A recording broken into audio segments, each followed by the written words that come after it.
Oh yes, legends, how's everybody doing? Hope you're doing fantastic. What a major drop we did have yesterday, guys. Hope you're doing absolutely phenomenal. Let's take a look here at the price of Bitcoin, see what is going on today. Hope you're doing great.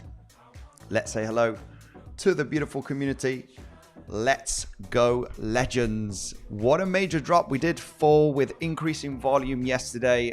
None of these major levels that we had, point of control. We do have a nice high volume node at around about 63k. We did drop all the way down on some exchanges, hitting $59,000, guys.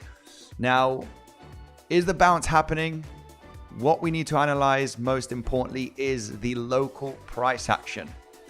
The local price action is most important. We did move down with increasing volume, and this gives us information of what could literally be on the formation here, looking at this movement to the downside. What do we have in combination here, looking at all of this price action combined with this movement to the downside? We're going to try and understand the movements, what could happen next. Are we getting an epic bounce from here already, as the drop was significant? I have to say, I've bought some significant Bitcoin, okay? It's really one of those falls that we need to take advantage regarding spot bags for the future, in my opinion. I was already happy to DCA below $80,000, and naturally, you know, coming all the way down to below $50,000 would be my ultimate DCAing level. So we're kind of halfway through between 80,000 and 40,000, right? Coming down to $60,000. And I was happy to purchase significant amount of BTC here, guys. I think naturally with this drop, when we're talking about, you know, spot bags, because ultimately we don't only talk about trading, we do also talk about buying on spot or selling on spot as well. You know, naturally here at all-time high, it was really, really good to start DCAing out, right? I sold 15% of my entire spot portfolio, and very vocal about starting to DCA in again, right? Because a lot of people want to know about the DCAing strategy as well, which I think is the best, right? Regarding investing in crypto, in Bitcoin mainly, okay? And, you know, I already bought a little bit of Bitcoin once we lost $80,000. And I'm happy to DCA. And when I will go aggressive is if we lose $50,000. That's when I would really start going pretty aggressive, like, you know, going 15%. You know, if we go lower, another 15% based on the cash allocation. So, and you know, all of this zone for me is really, really good for DCAing. Okay, below $80,000 with the potential of going below $40,000, right? In the next coming months. By the looks of the price action from yesterday, it did look like it was going to come very, very soon. Anyway, let's go right away. Much love, Nico. Let's go. Yeah, yesterday, I had my mum and auntie here coming to visit me in Dubai, and I went to drop them off in the airport. So it wasn't the best moment to do a live stream with mum around, but it was, you know, not the greatest moment, obviously, for my mum to be around when the market's, you know, moving down pretty aggressively, which was exactly when I was taking my mum to the airport. Okay, so anyway, that's the main reason didn't go live yesterday, but it would have been absolutely great to see how we're losing the levels, how volume is increasing. This is the thing about, you know, I did attempt a long position when we were testing the April high low. This was shared on the live stream, also in the community, where we had April higher lows, which got a little reaction. Of course, managing risk. This is no zone to really like speculate in longs or adding to long positions or any of that nonsense. We don't do any of that, guys. If a level is not respected and we don't get a reaction, if you lose it, you either cut your loss and you look for the next support zone. A little bit of exhaustion, but overall volume was increasing throughout this movement down. And the April higher low did get a nice little reaction, I have to say. Okay, hang on a minute. Let's see if this wants to load. Having issues here with Tradingview wanting to load here. But anyway, we did get a little reaction here. It was valid for an attempt for a larger bounce to get above $80,000, form a little bit of a range. But as we lost the level, you know, it started to get weak. And as we were losing that level here, that April higher low, volume was starting to increase. Okay. And when you see volume increasing, you just want to stay away basically of any long positions when you have that breakdown with increasing volume. So overall, now, you know, the question is, you know, is it good time to long? You know, obviously it is.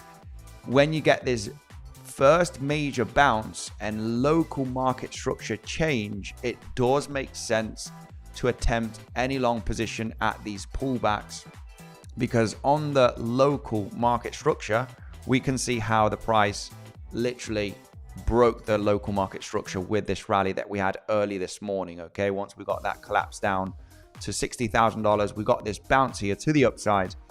And you know, obviously you're changing structure here, local market structure, which is it was the first time, right, since the last couple of days where we had this momentum to the downside, lower highs and lower lows, lower highs and lower lows. That's the first higher high right there, right? When you got this bounce at 2 a.m. or depending on where you live, very early morning for me right there. Nice break of structure.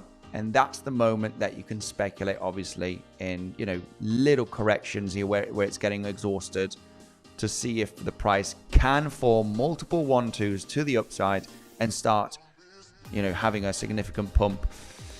Stock market S&P 500, we do have it bouncing at the value area low, sweeping some higher lows that we've had in the last couple of months. We have the December one right over here, which is getting that bounce, as we can see, right? Value area low with that liquidity grab from the December higher low that we have right over here, and value area low holding basically. Now we're getting a nice little bounce, of course, with New York Open also.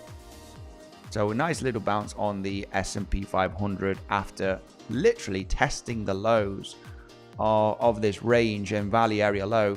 Nice little bounce. Aggressive, of course, they are aggressive longs. You are actually catching a swing failure pattern and a reaction at the value area low on the stock market. Stop loss at the low, right? So now it is bouncing pretty nicely, as we can see throughout today. Resistance on the S&P 500, we got that point of control naturally at 6,940 points, but we can see Bitcoin is getting a bit of a nice reaction with the S&P 500 getting this bounce on the local time frames. It is attempting to get that bounce to the upside here very, very nicely. Okay, so we are going to focus on the local time frame. Most important to identify what could this be, where are we at right now with the momentum to the downside, and what higher time frame structure do we have developed here? Do we have a 1, 2, 3, 4, 5, an extension fifth wave, which came in with the capitulation, and now we are looking for that epic bounce in the next coming weeks? Okay, are we going to form that solid, nice structure to the upside in the next coming days with a solid retracement to get that movement to the upside, right? In a third wave or a C wave, right? Okay, so that's what we're going to discuss eventually today. Catching the low here is like, you know, there's no business. We literally came down to the value area low of this trading zone, almost tapping into the value area low of the 2024 price action. Very, very difficult. You know, I usually stay away when the market is moving down with high volume for any long positions. You want to see a little bit of local structure changed, okay, which is what has happened, right? Trying to catch a long position, unless you get a reaction at a level and you manage risk very, very well, there's, you know, you don't want to, you know, when you're breaking down with volume, you don't want to add to position or try and catch the low when you're breaking down with volume increasing, right? So the best option here locally today to jump into that long position was not catching the low naturally, as we didn't hit any major level here really, is wait for that local bullish market structure change, right? Because it has been lower highs and lower lows consistently right throughout the last couple of days. This is the first sign right there. This is the first sign that you can form a higher low, right? And move to the upside. literally, because it's just a local bullish market structure change. Of course, retracements, you want them to be a little bit deeper.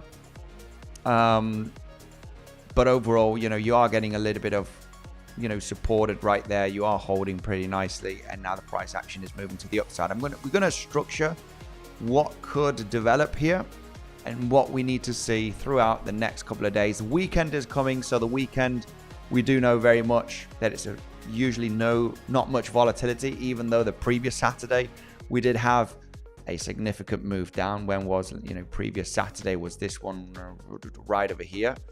Okay, we did have a significant move on Saturday of last week. But it's usually not that.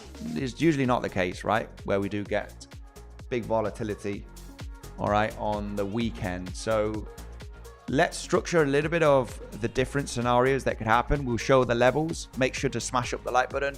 On your way in, let's say hello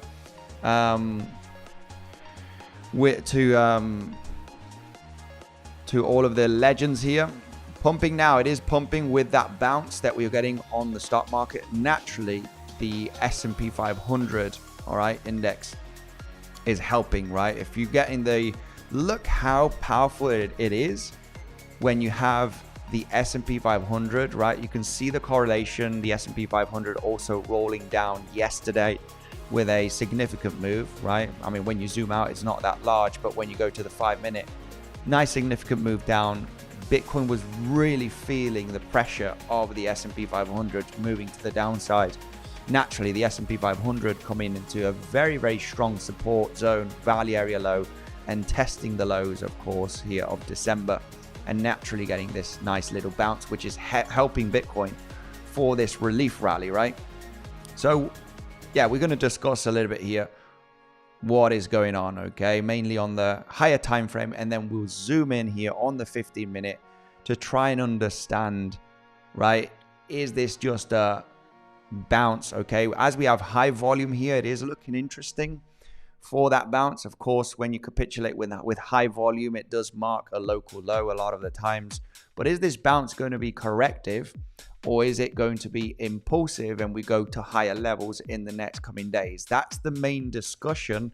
And obviously we need to zoom out here on the 4-hourly time frame to understand, you know, where we at basically, right, on the chart. So let's go through the comment section. Say hello to the wonderful legends. Enough dumping, time to rally, says Meme Cat. Absolutely.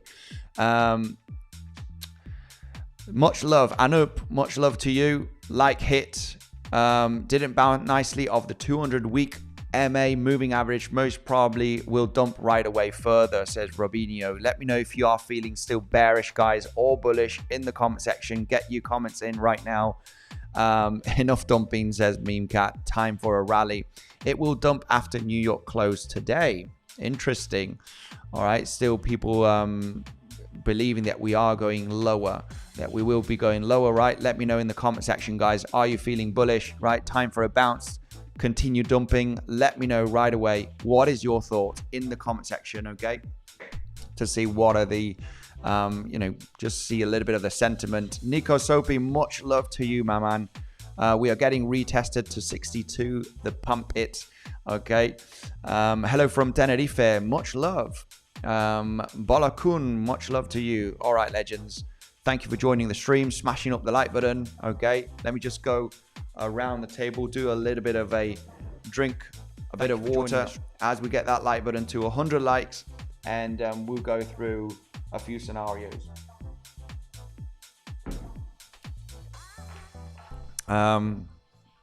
Much love to everybody, okay?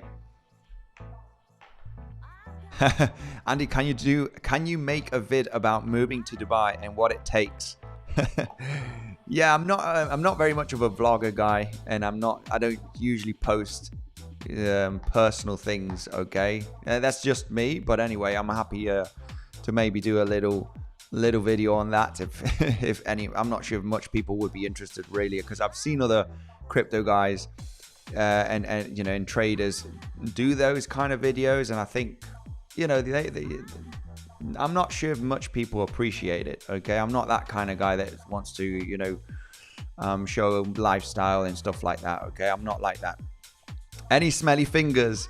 I can tell you what, you know, I did attempt the long, but it was way higher. Okay, it was way higher. Around about, yeah, basically that weekly, that April higher low. Okay, the attempt was here, but this was the only attempt that I had on the reaction of this higher low. Okay, for me, once we got this movement down with increasing volume, out of the position naturally from that level, you know, there's no adding to position. There's not trying to catch the ultimate low. If you're moving down with high volume, you need a local bullish market structure change, a significant bounce that does change the structure. And that's literally what happened here, right? Where you have lower highs and lower lows, just consistent lower highs and lower lows. There was very, very aggressive dumping here. And as you can see, the only structure change happened today, right? Today was the only moment that from the last couple of days of downtrend, we had a significant structure change, right? You know, you can literally see it here on the 50-minute time frame, how this was the only moment that we changed the structure. Okay, so that was the moment that you'd say, okay, instead of catching the low, you want to wait for that structure change. Naturally, after a structure change, you do want to see a little bit of a deeper pullback. Hang on a minute, what's going on here? Where's all this? My trading view is going a little bit bananas. Suddenly some random trend lines were coming onto the chart here.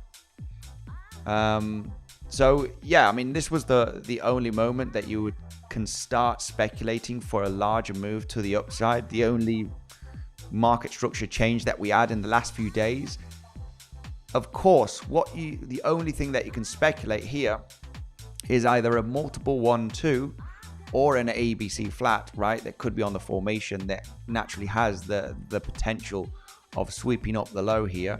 But that was the only moment that you could actually jump into some longs on the retracement, speculating on multiple 1-2s. Okay, so let's get some stuff ready.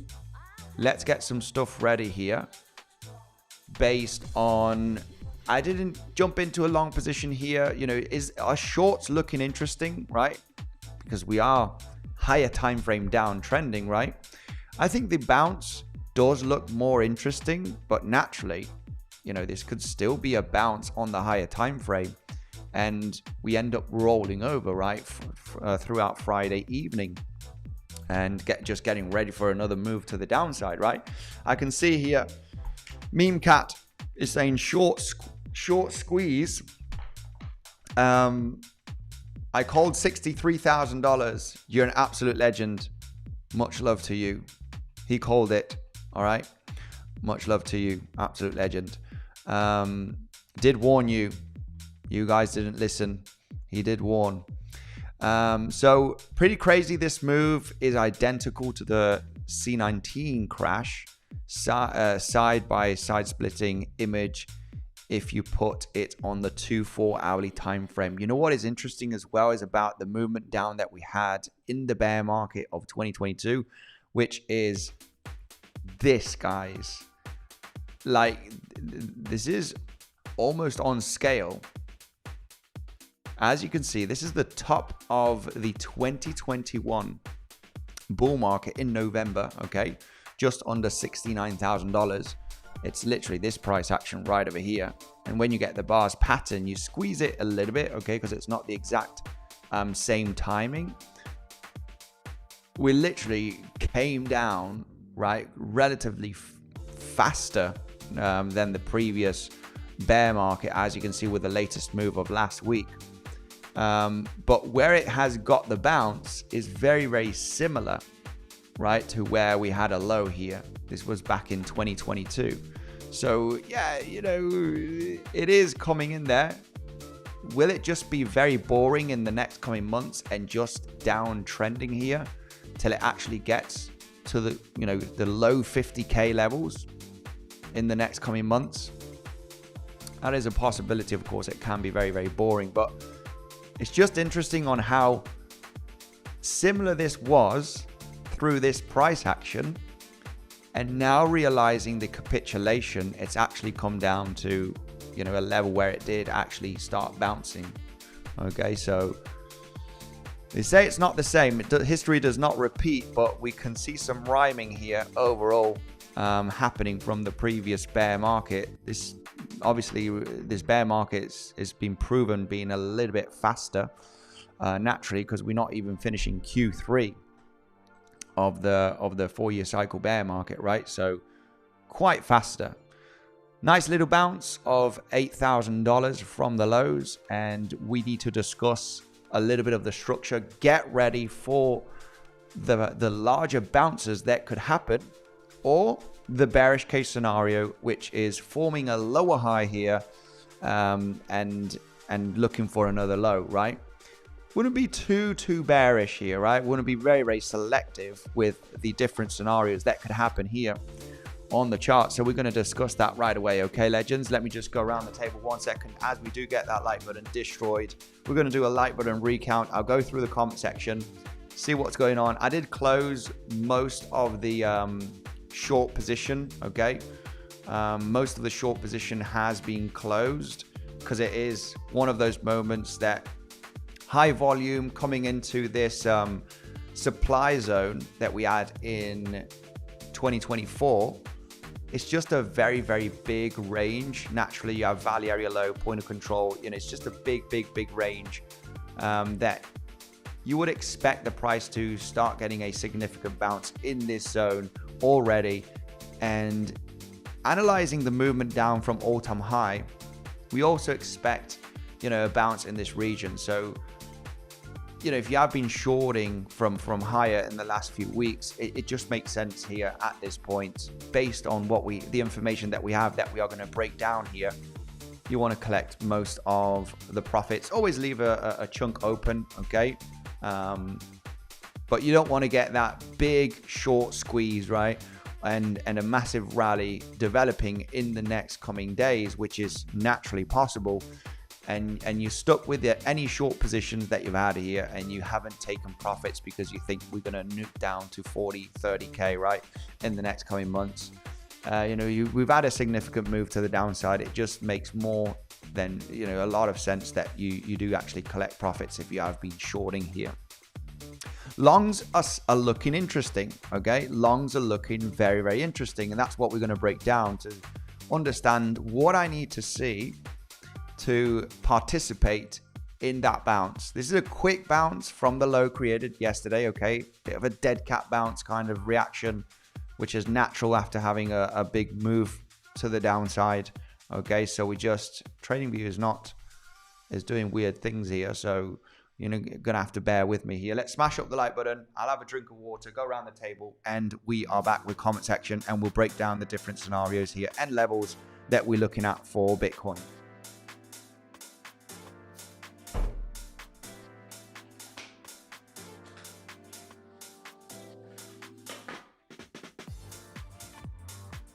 All right, let's go. Now, yes. For some reason, my Tradingview is lagging. You can see the drawings popping up and out, which is very weird.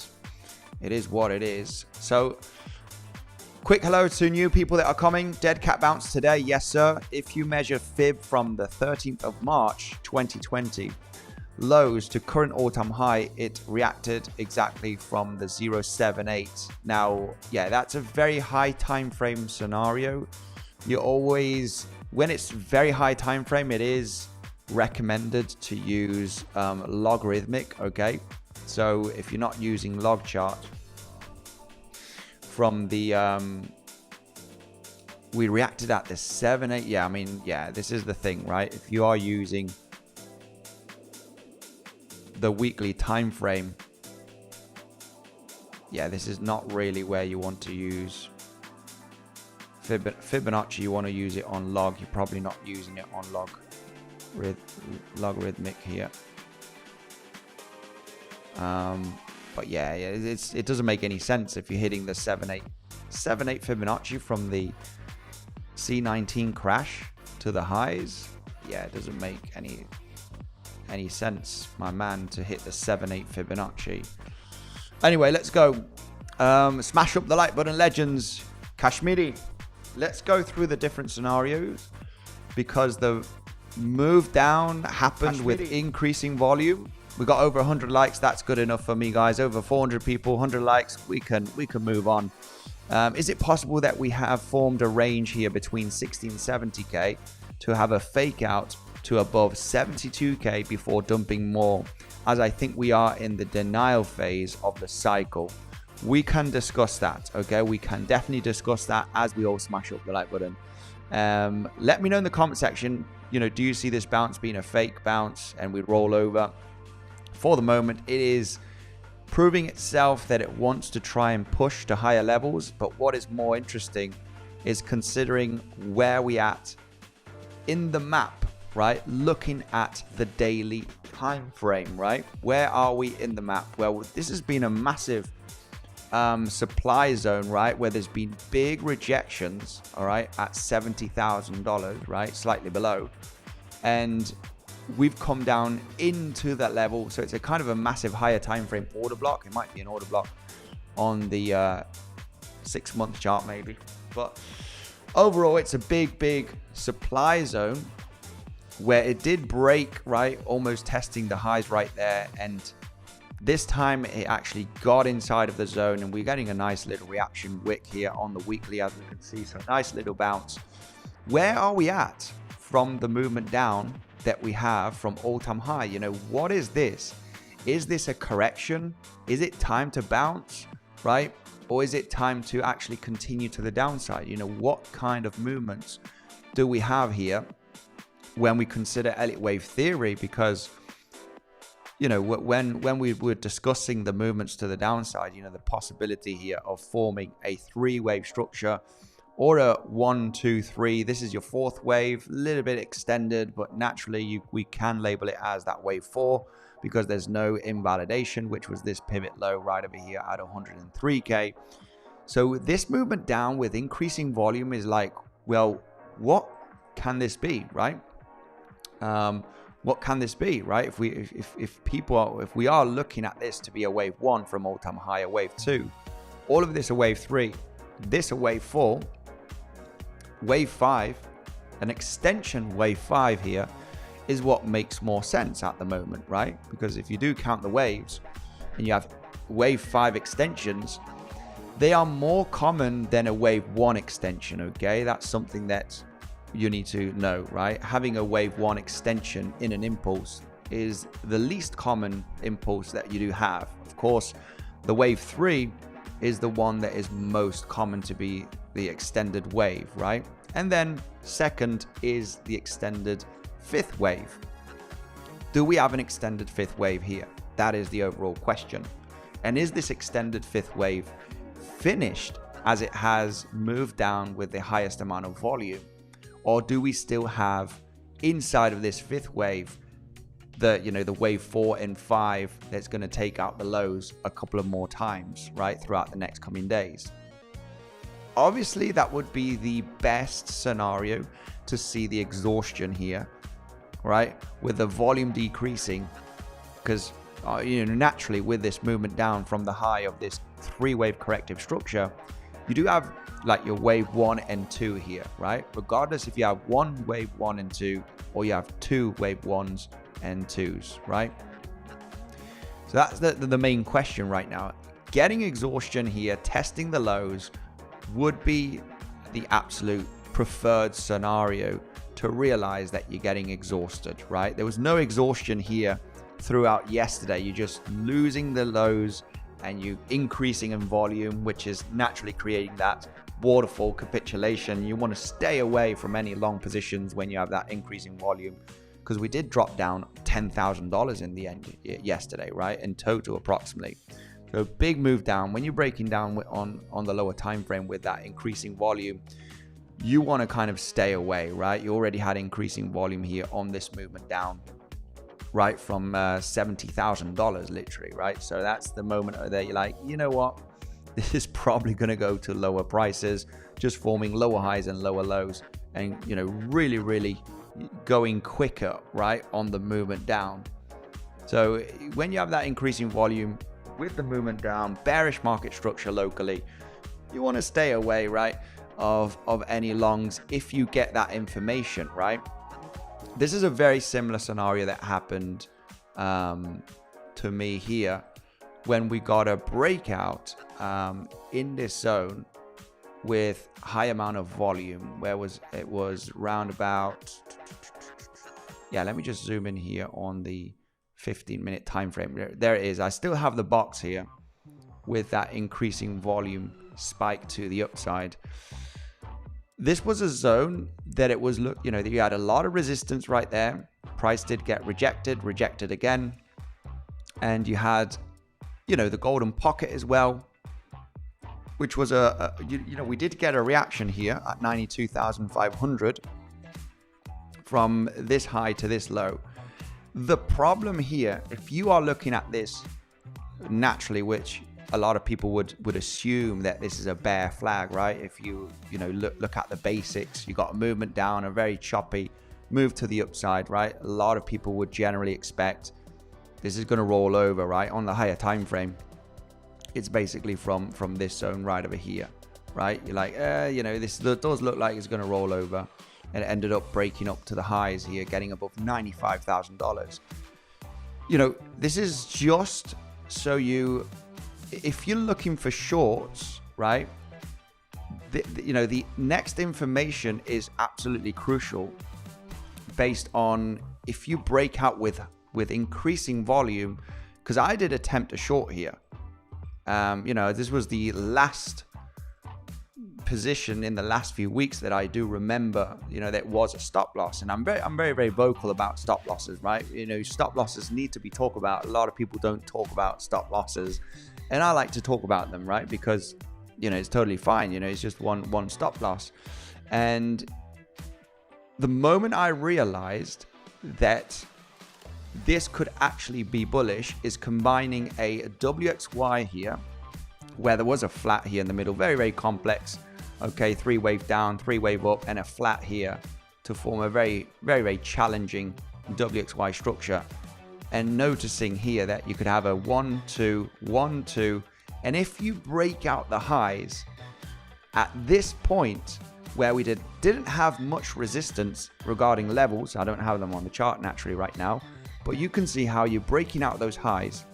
And if you have increasing volume, it's just realizing where you know, if you are looking for this to be a bear flag, right, for somebody that is just trying to get to the top of the flag or whatever, right, as a short position before we break down, this is the moment that you realize that, obviously considering Elliott wave theory and the power of Elliott wave theory, if this is a complex WXY and you have a 1 2 1 2 and you break the resistance, you break the golden pocket with that increasing volume, this was the moment that volume was starting to increase right over here. This can naturally give you that solid continuation to the upside, okay? When you're looking for a lower high at, you know, a specific fib level, or you're breaking some resistance highs that you don't want to see the price breaking, right? You're reacting a few times here at this level, and it breaks out with high volume. This is the moment that you cut the loss instead of trying to short all of the momentum to the upside and get extremely wrecked. And this is the tricky part of trading, right? Where, yeah, all of the information is okay to consider the short till you start breaking out with increasing volume. That's the moment that you realize that, holy crap, you know, this is not a great moment to go against the breakout, right, for that short position. And the main reason I'm explaining this is because this is what happened throughout yesterday when we do take a look at this price action. From $70,000, right, and this was a movement of $10,000, you're getting the movement down, right, breaking that this momentum had increasing volume. The moment that happens, you do not want to participate in any long positions here, because you realize that obviously the momentum can be strong to the downside. And that's only when you have that increasing volume here. So very, very important. Okay, very important to understand. That's basically the explanation that we had a few weeks ago, right, in January from this moment, right? You're starting to move up. You know the bullish case scenario, multiple 1, 2 in a third wave breakout, when you start breaking with volume increasing. And naturally, you know, we just continue to the upside until you eventually top out and start reversing. So, you know, it's one of those moments that if you break down with increasing volume, you know, you realize that you could go much, much lower, right? And it's dangerous to attempt any longs or adding to long positions, right? If you're using a lot of leverage, because this is the moment that you can get absolutely burnt and you want to stay away, basically, right?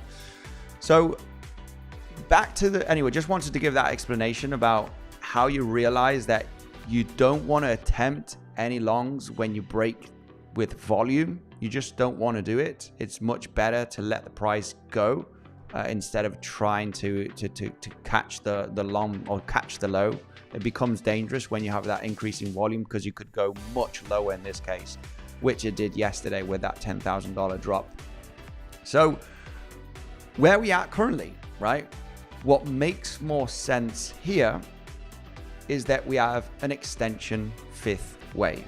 Okay, that's what we do have at the moment. Obviously, throughout the last few days, is how low can this fifth wave go, right? How low can this fifth wave go here to the downside? Naturally, with that movement down with increasing volume, can we say that the low of the fifth wave is in, right? Or do we have a lower high on the formation in the next coming days to just revisit the lows? And the lows are tested with decreasing volume, right? That is obviously the moment that you realize, okay, now it's looking pretty damn good, right? So the overall question here right now is, could the low of the fifth wave be in? If you have an impulse to the downside, we'll go through the bearish case scenario right now, okay? Because there is naturally a bearish case. If you have a 5-wave move to the downside, an extension fifth wave, the bounce naturally, because this could be a wave 1, okay, on the higher time frame, or it could be a wave A. When we consider where we at right now in the bear market, I would consider it as a wave A, where you do have a larger bounce, right, forming a B wave. That could be whatever, it could be a WXY. It just needs to be a 3-wave corrective structure that will be taken a look at, of course, in the next coming weeks, naturally, because this would take a long time. This is the daily time frame, but just as we did in the last few weeks, where we were analyzing this momentum over here, right? This was just highly likely that it's going to break down. We're going to get below $80,000. Obviously, this takes several weeks to develop to actually point out the highest probability scenario, right? Which is getting that breakdown finally here, right? In the next coming weeks, right? We're just looking for that rollover at this stage, because with the information that we have, it just looks very, very bearish, and we got an impulse down. So it does make sense to get that continuation down in the next couple of weeks, right? So naturally, we need a lot of information here to understand, if we are going to correct here throughout the next coming weeks, okay? With the potential of getting above 98K, right? Of course, it could be a more of a shallow bounce. We're going to have to watch the price action eventually throughout the next coming weeks to see what is the formation on the higher time frame. And overall, the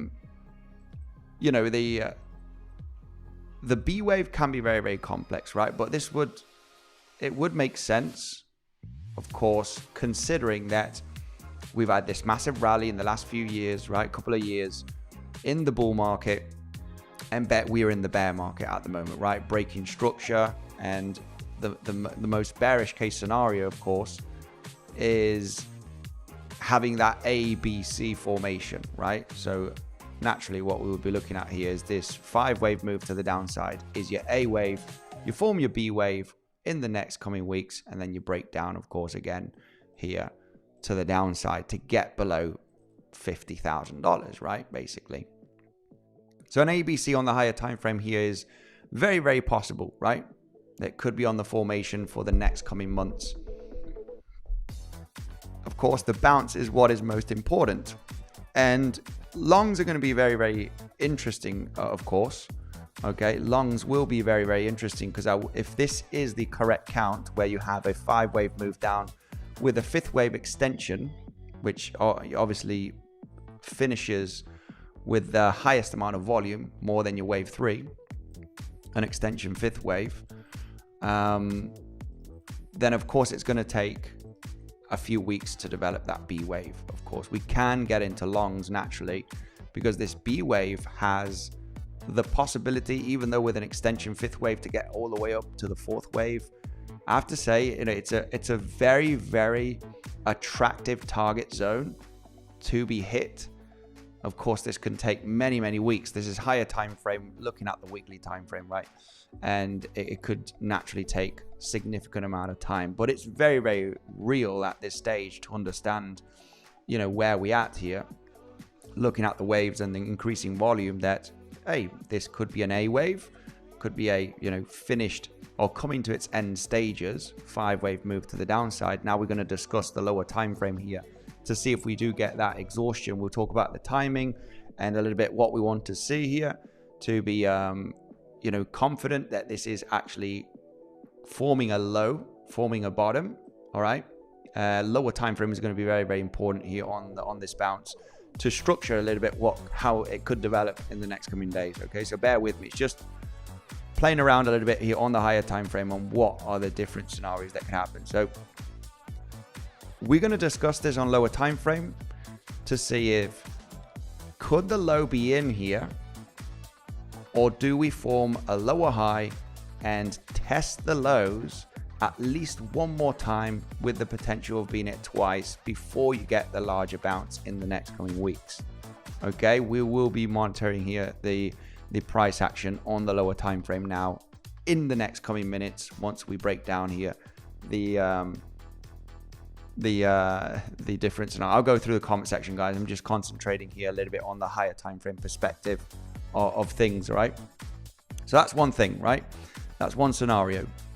5-wave move down, coming to its end stages, or maybe finished here, and forming a B wave, right, throughout the next coming weeks, right, that has the potential of getting above $98,000, right? Of course, we need a lot of information on the lower time frame to really believe that this is bullish market structure getting developed and, naturally get that bounce in the next coming weeks. So that's one scenario. We'll discuss what we need to see on the lower time frame here about this potential 5th wave. Now, of course, do we have the other bearish case scenario where the bounce does not manage to take out the highs at $98,000 and forms a lower high in the next couple of weeks, right? To only then roll over back down, right? Do we have this chance? Of course, absolutely. And that comes with the general idea that we did have from the last few weeks, that if we see this as a 3-wave down and a 3-wave up, right? Right now, this is very one-wavy, right? You don't have a proper 3-wave structure count from $98,000. It's very, very, it's very, very fast on the development with, increasing volume in the last 24 hours. So there's no 3-wave. It's just a straight wave down. We'll come to the conclusion here, guys, of a few things, but naturally, what are the scenarios here for this bounce? Well, it's a corrective structure and then move down. And what we would be looking for here is a WXY, double zigzag, that could develop in the next couple of months, right? Which does end up breaking down below $50,000 potentially, right? So the target zone from a double zigzag, right? This is counting this as a three-wave structure, which can be countered. You just have a complex sideways WXY right there, which ends up in a three-wave move down, the three-wave move up, and now you've only developed your A wave here. Getting that bounce in your B wave in the next couple of weeks to then just break down in another five-wave structure to get below $50,000, which I would be very much in favor of really adding very aggressively at this stage, below $50,000 on spot bag, which I've already gone quite aggressive, guys. You know, getting BTC below $70,000 was already a good gift for the long-term spot bags, I have to say. You know, we are at a discount of, you know, over 50% at this stage. So yeah, this is a very, very good zone to DCA, start DCAing, of course. I do think that we could have some more downside in the coming months, but that's the thing about DCAing, right? You ain't going to sell all of your Bitcoin at the Pico top, and you ain't going to buy all of your Bitcoin at the exact low, right? If this were to be the low, which I do not believe. So DCAing makes a lot of sense for the next coming years. So this double zigzag, we would still be shy of another move to the downside, all right? Because it's zigzag down. This is why it's double zigzag. You got your zigzag and W, your three-wave move to the upside, and another zigzag down. And the target zone here would be getting the wave W to the end of your wave X, and the 1-to-1 to the 1, 2, 3, 6 is the common target area. That's the common target area. It doesn't mean it always needs to hit those zones, but it's where it is quite common. That zone, if this is what were to be formed in the coming weeks, is coming just sweeping up the lows, right, of those higher lows of 2024. You know, for me, this would be, I would speculate that this is getting to the bear market lows area. All right. If we were to hit this zone, I would really start aggressively, you know, DCAing into BTC below $50,000. I mean, this is me, guys. I like to talk about my spot investment as well. So for this scenario, instead of the other scenario that gets a larger bounce, which is that five-wave structure to the downside, and you're looking for a larger B wave or a wave 2, right, in the most bearish case, this scenario gets a lower high formation. Okay, this would be for a lower high formation to form that ABC movement to the downside, right, in the next couple of months. So yeah, I mean, most of the scenarios are looking for a bottom formation here, right? To be close to the low, at least locally, right? At least locally here. Not that the bear market low is in, but locally it does make sense to understand that, you know, we either, the low could be in, or we're getting very, very close to the low, which is going to be explained right away on the lower time frames, okay? So those are the main higher time frame scenarios when we consider Elliott wave theory. And of course, we come into this massive supply zone that we constantly got rejected here from $70,000 throughout 2024. It's a big solid block, as you can see here. And obviously the price, you know, gets a reaction in this zone. So let's go right away through the lower time frames and talk about the different movements and where we could see some opportunities. Okay, so let's dive in here right away into the 1 hour. We'll zoom in on the 15-minute, but the 1 hour, I think it makes more sense at this moment. We ain't gonna zoom in that much as of yet, but let's just structure a little bit this price action that we've got to the downside. Now, from the highs of $98,000 that we did form here in mid-January, right? This was only 3 weeks ago, right? 3 weeks ago, we were trading at below $98,000.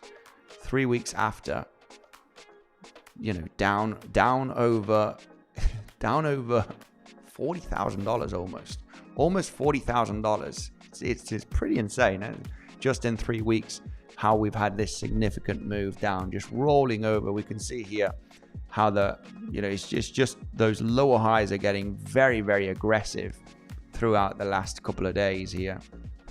Just really getting that capitulation stage, right? So let's dive in right away. Yes, that is correct. I want to go through the comment section, guys, but I did buy significant spot bag, okay?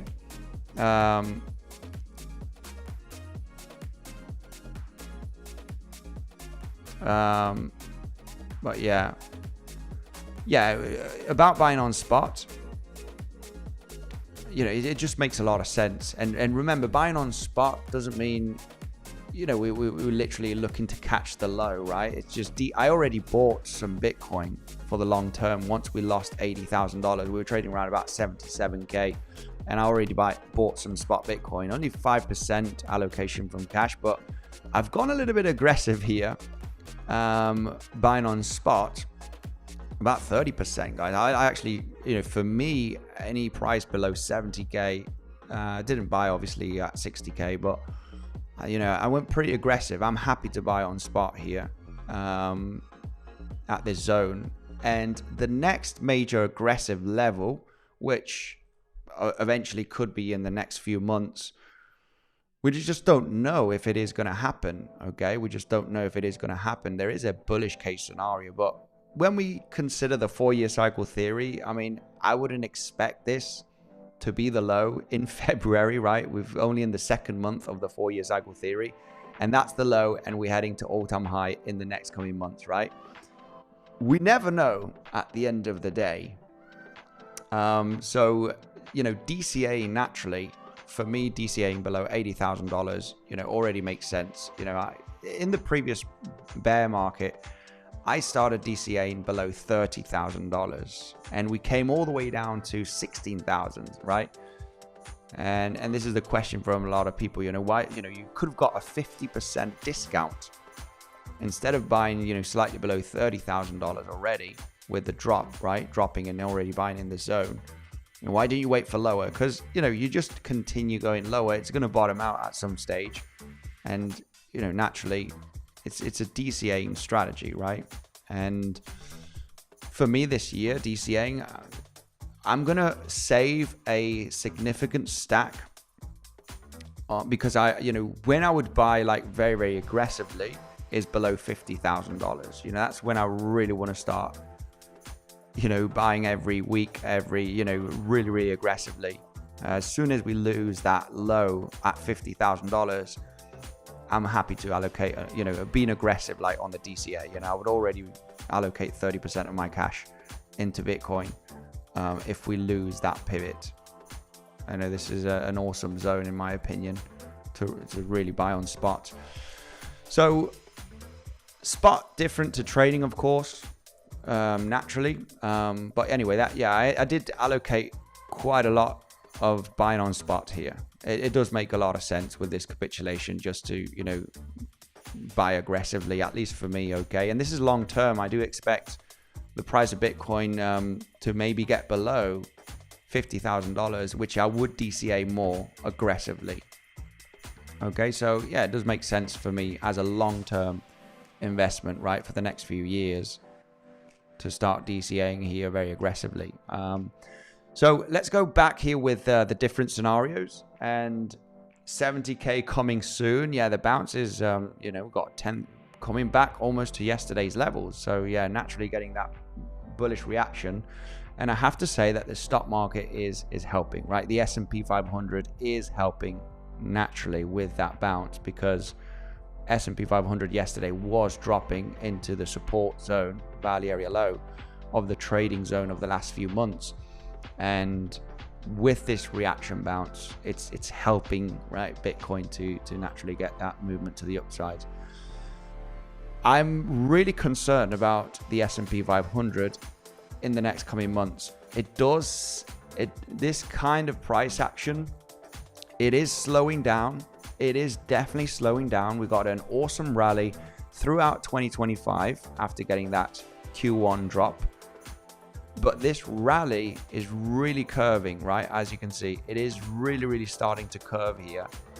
And I'm just so aware of that drop happening at some point in 2026, which is, you know, a 10% drop does make a lot of sense on the S&P 500 here.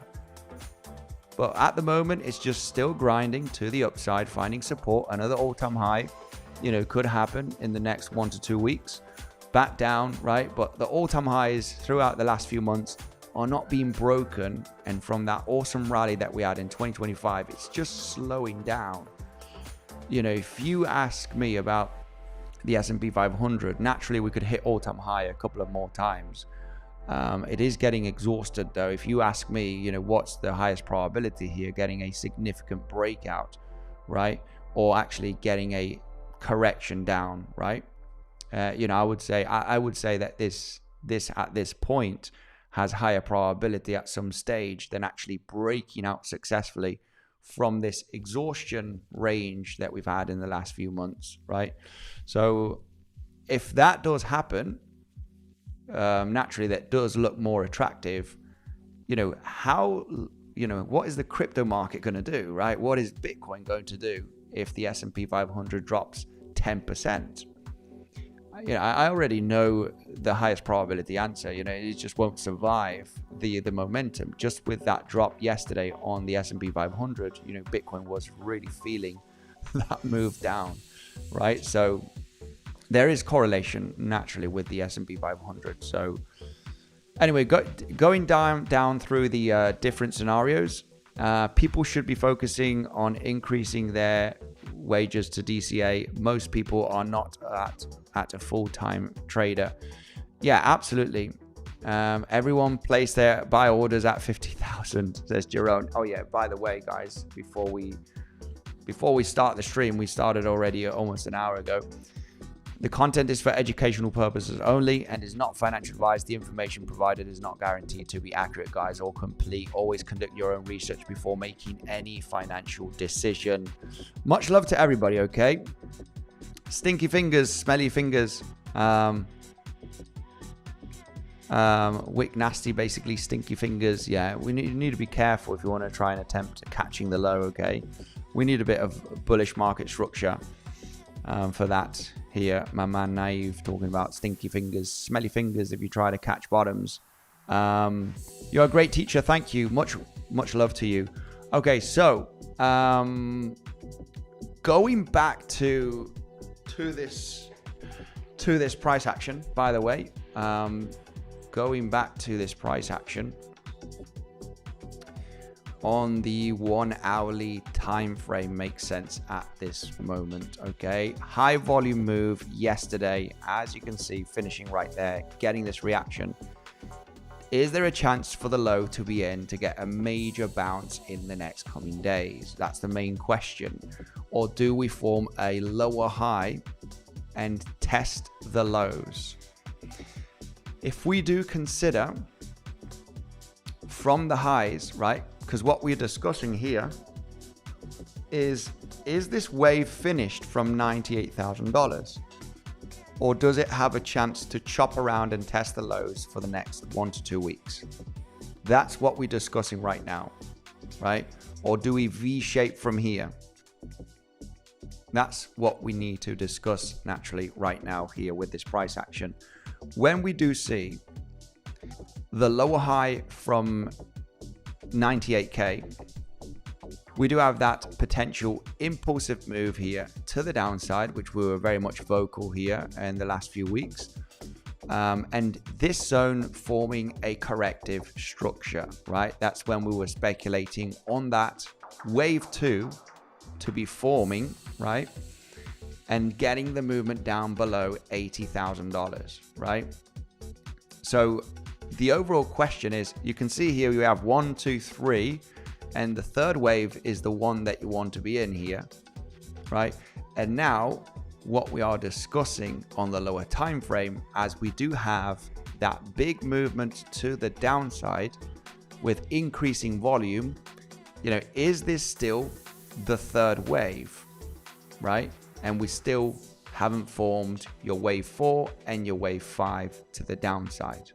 Just because we have increasing volume and no big major correction as a wave 4, which, you know, this was a little bit of a slowdown in the middle.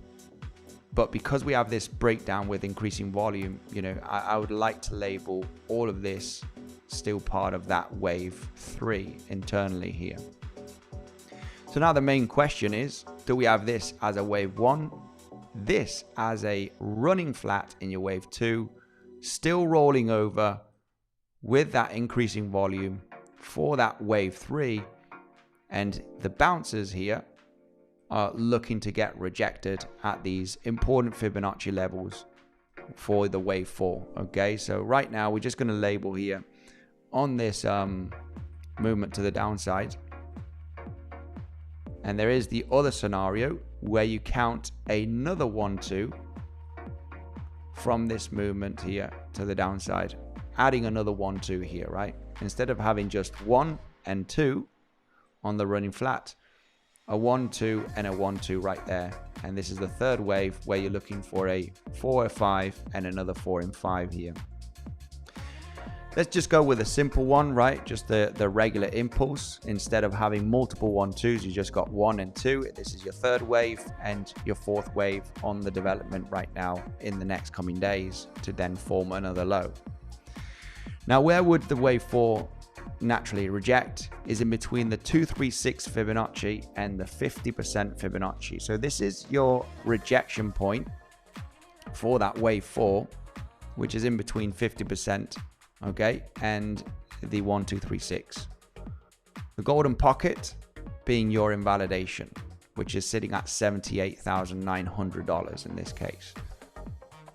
So this would be the zone where you would want to see the price form a lower high. Wave 4s can be relatively long, okay, compared to your wave 2, but this would be the zone of rejection. If the price does rally all the way up to 78,900, that literally is invalidating, of course, your wave 4, all right? Meaning that you have a finished structure that would look more like a 3-wave structure here to the downside, just to form something much larger on the higher time frame. If the price does bounce from here to get above $78,900, we're looking at something that could combine here as a zigzag down, zigzag up, and then you're forming your wave Y here. That could be 3-wave down, 3-wave up, 5-wave down. You form a flat here for your wave Y. So it can get very, very complex still regarding the WXY. You could form a very large flat. Okay, if we get that bounce all the way up to $78,000 in the next coming days, 78.9, sorry, my bad, then we're not looking for this to be an impulse. We could be looking at this as a 3-wave move to the downside. If this bounce in the coming days does not test the lows and we get all the way up to this order block, okay, above it, right, at 78.9, that's where it looks extremely interesting on the higher time frame to speculate on a larger move to the upside. Because if we have a 3-wave move to the downside and we rally here throughout the next coming days, you're invalidating the continuation down here for the 4 and 5 wave. If this turns out to be an impulse, which we'll be looking at, of course, on the lower time frame, and we start correcting down, you know, this is going to be an interesting longing opportunity here.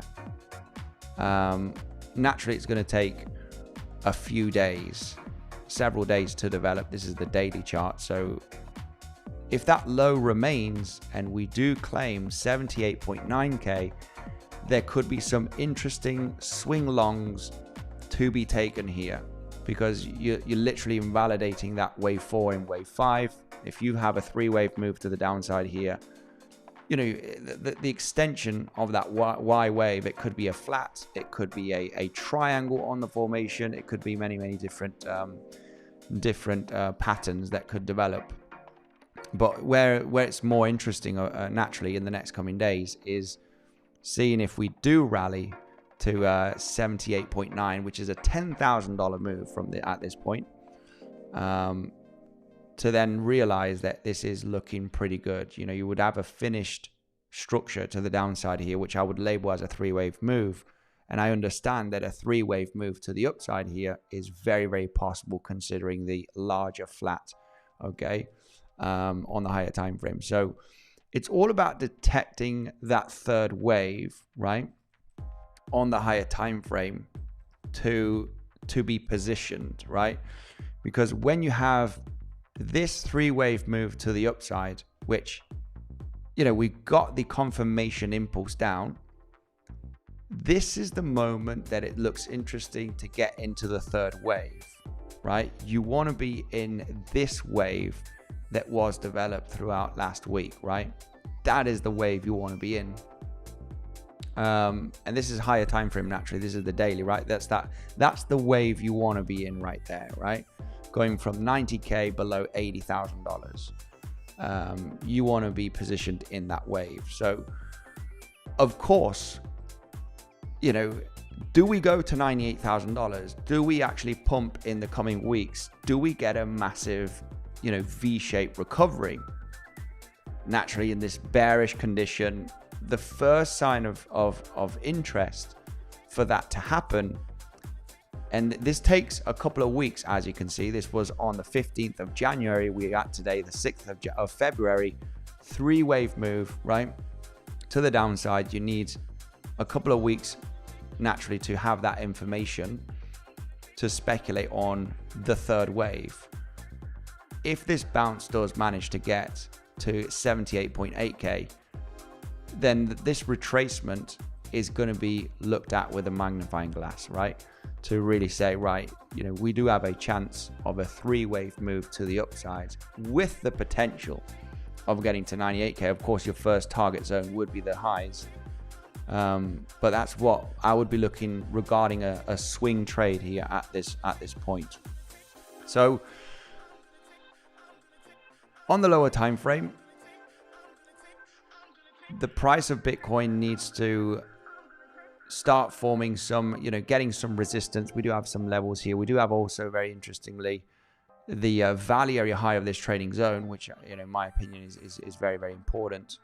That could be back tested. Okay, the value area high, which was lost here of this trading zone, is a very, very important level, which is sitting just slightly above $70,000. Okay, that is a zone where, you know, you could get some resistance.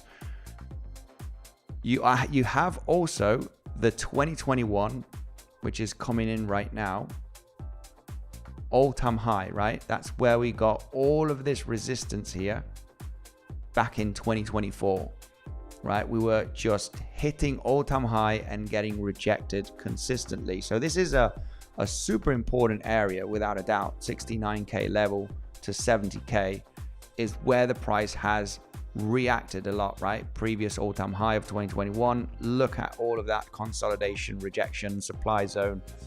Lots of people taking profit here naturally, right? Who've been buying in the bear market, just at all-time high, right? A lot of people, a lot of investors, and a lot of people have that natural reaction of, we hit all-time high, I'm going to sell, you know, part of my Bitcoin. And this is like a tidal wave, right, of selling pressure, right? Supply zone, right? People are getting rid of all of the Bitcoin that they, not all of it, obviously a good chunk of it at all-time high. You know, it's just a natural human reaction, right? If you're buying low and you hit all-time high, you know, people want to unload at all-time high. Everybody's in profit.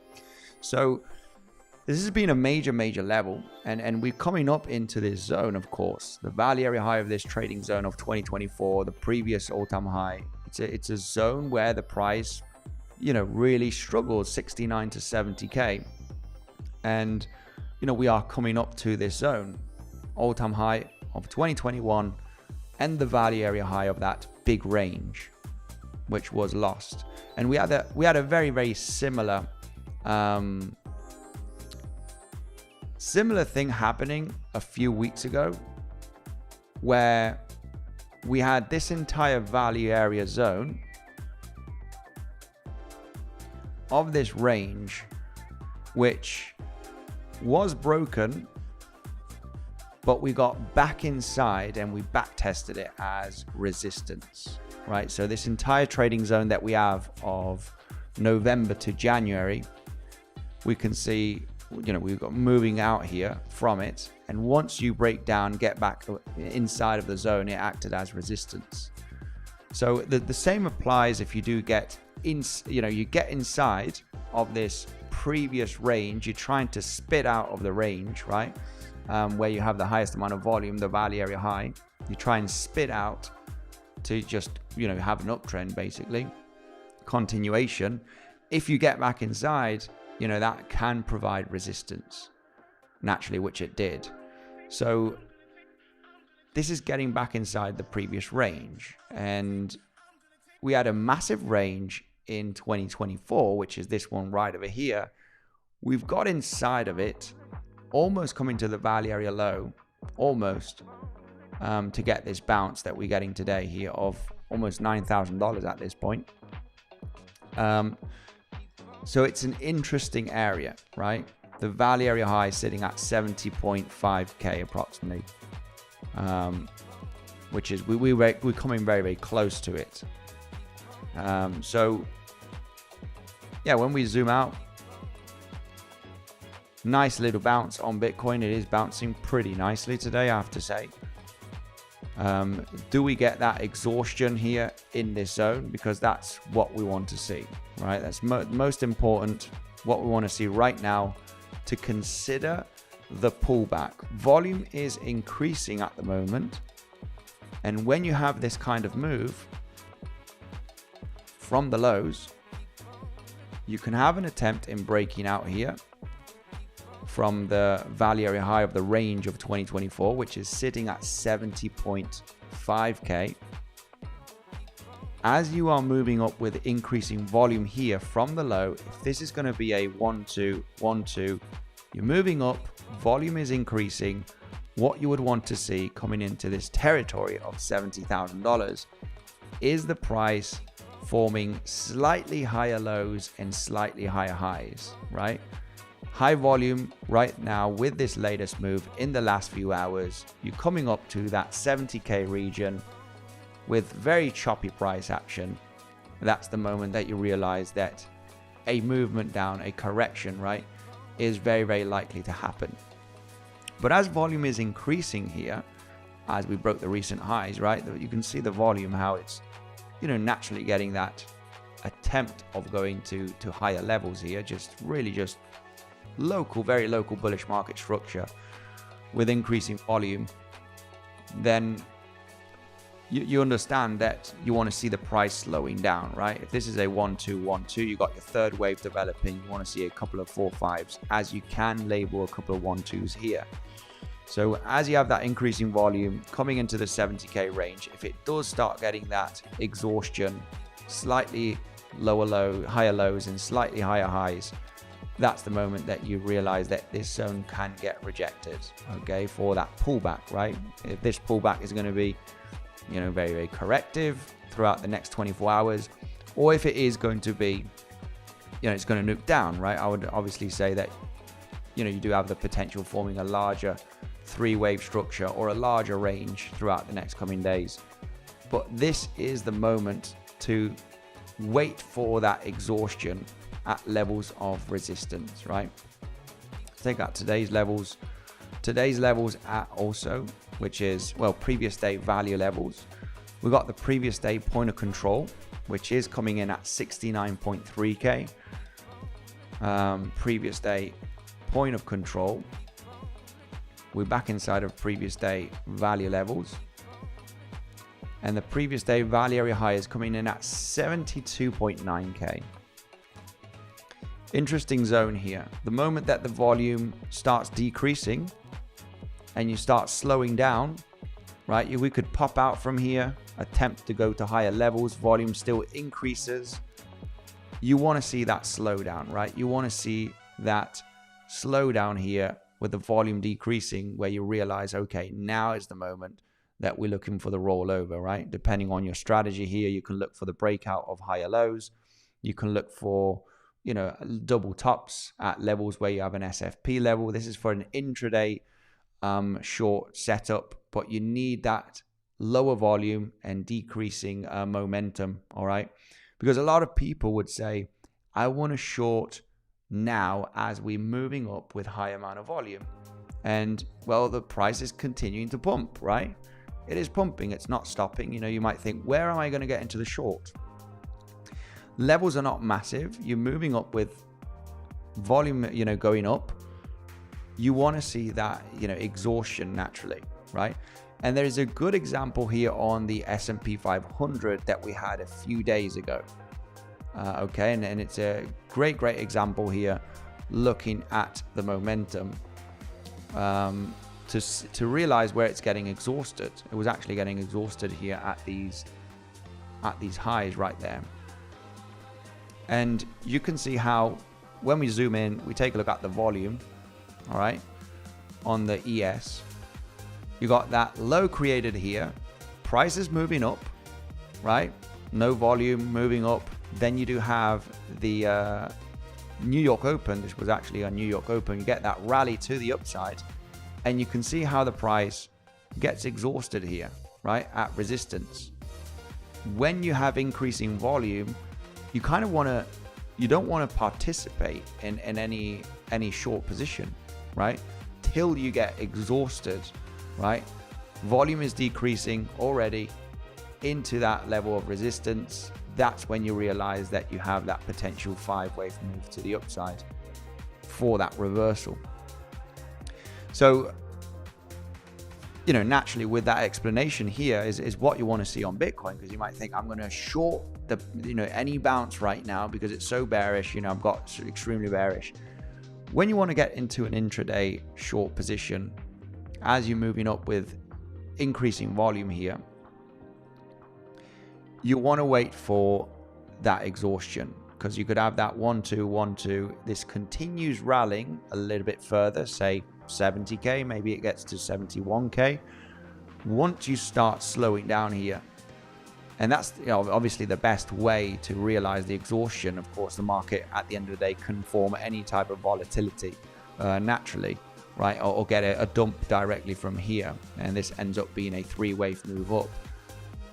But for the best, you know, short position in this case, you would need to see that exhaustion naturally. Okay, when you're looking for an intraday short position, you got the movement, you got the volume moving up, a couple of 1-2s right there. The third wave, you want to see that exhaustion here with the volume decreasing into that level of resistance, which is the value area high, right, that we do have here of 2024, in between 70K and 72K. Really struggle, which is a proven level of resistance from 2024, right?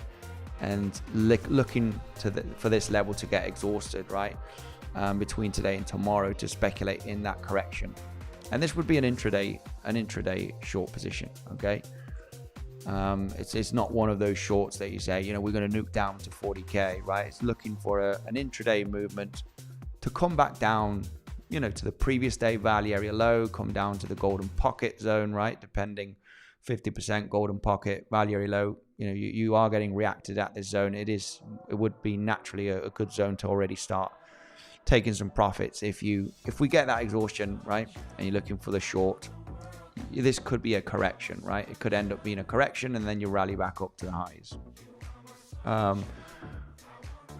yeah, that's what we would be looking at here for that intraday short position. It needs to slow down with volume going down, okay, forming some local double tops, and that's the best level of resistance to attempt any short position right now. You need to be a little bit patient at this moment to see that exhaustion right into the 4-5s here, with the volume going down. And the S&P 500 here, you know, is kind of the perfect example, right, where you have that movement up, boom, boom, boom, a little slowdown, the big move up with high volume, and then the exhaustion right there with decreasing volume. Obviously coming into a major level of resistance that we had here a few days ago, actually last week, on the S&P 500 at 7,000 points. So this is what would be best for Bitcoin at the moment. Get that slowdown in the next coming hours in this territory, so you can actually realize that this is going to get that pullback with high probability. Okay, so it's really a matter of being a little bit patient here to see that slowdown with low amount of volume, some local double tops, slightly higher lows, and be ready for that corrective move down here, rejecting from the value area high of 2024, or attempting to break it out, right? But rejecting naturally, as it is a big level. And yeah, it's a little bit of what we got here locally on the price of Bitcoin. Now, let's go. Like what these comment section. Let's go through the comment section right away. Okay, this was a little bit of an intraday scenario here that we could get that pullback. When we consider the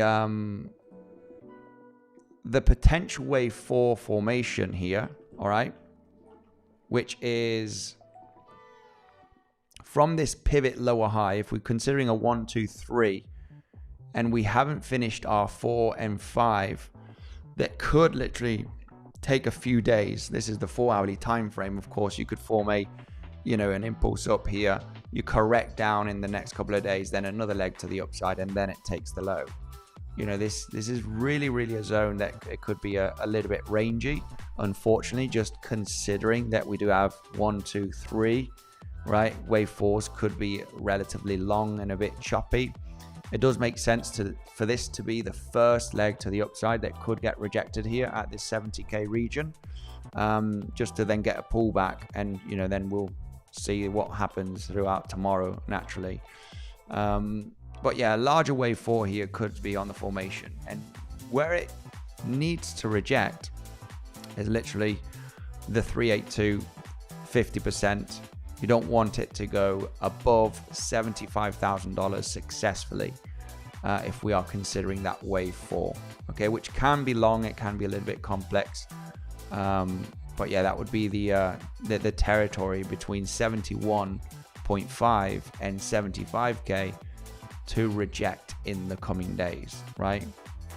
Very corrective bounce, a little bit of a bear flag formation, right? WXY or a zigzag, we don't know exactly what could happen in the bearish case, and then roll back down to test the lows, right? Just going with the idea that this is a third wave, as we have the highest amount of volume, and we understand that wave 4 and 5 could develop more internally when you want to be as specific in getting into an intraday entry, which I have to say today was relatively hard unless you are looking at the 5-minute time frame and you just already speculating on this being a double 1-2 to get the third wave breakout here in the next coming hours. Very hard. This didn't hit a major level, I have to say, of support. Very hard. I mean, not any long position here as you had increasing volume. Not interested at all for any local executions here when we got this movement down with high volume. It's just local bearish market structure, which is very strong with high volume. You do not want to participate in any long positions since you started the breakdown with high volume here at 70k. So when we consider the long position today, it's very hard.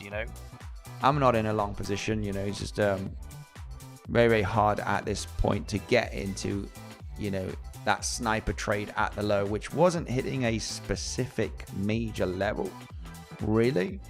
Had no major levels here on the chart exactly at that. Well, you got a few dailies. There was a lot of dailies, but you literally got beneath it a few $1,000s.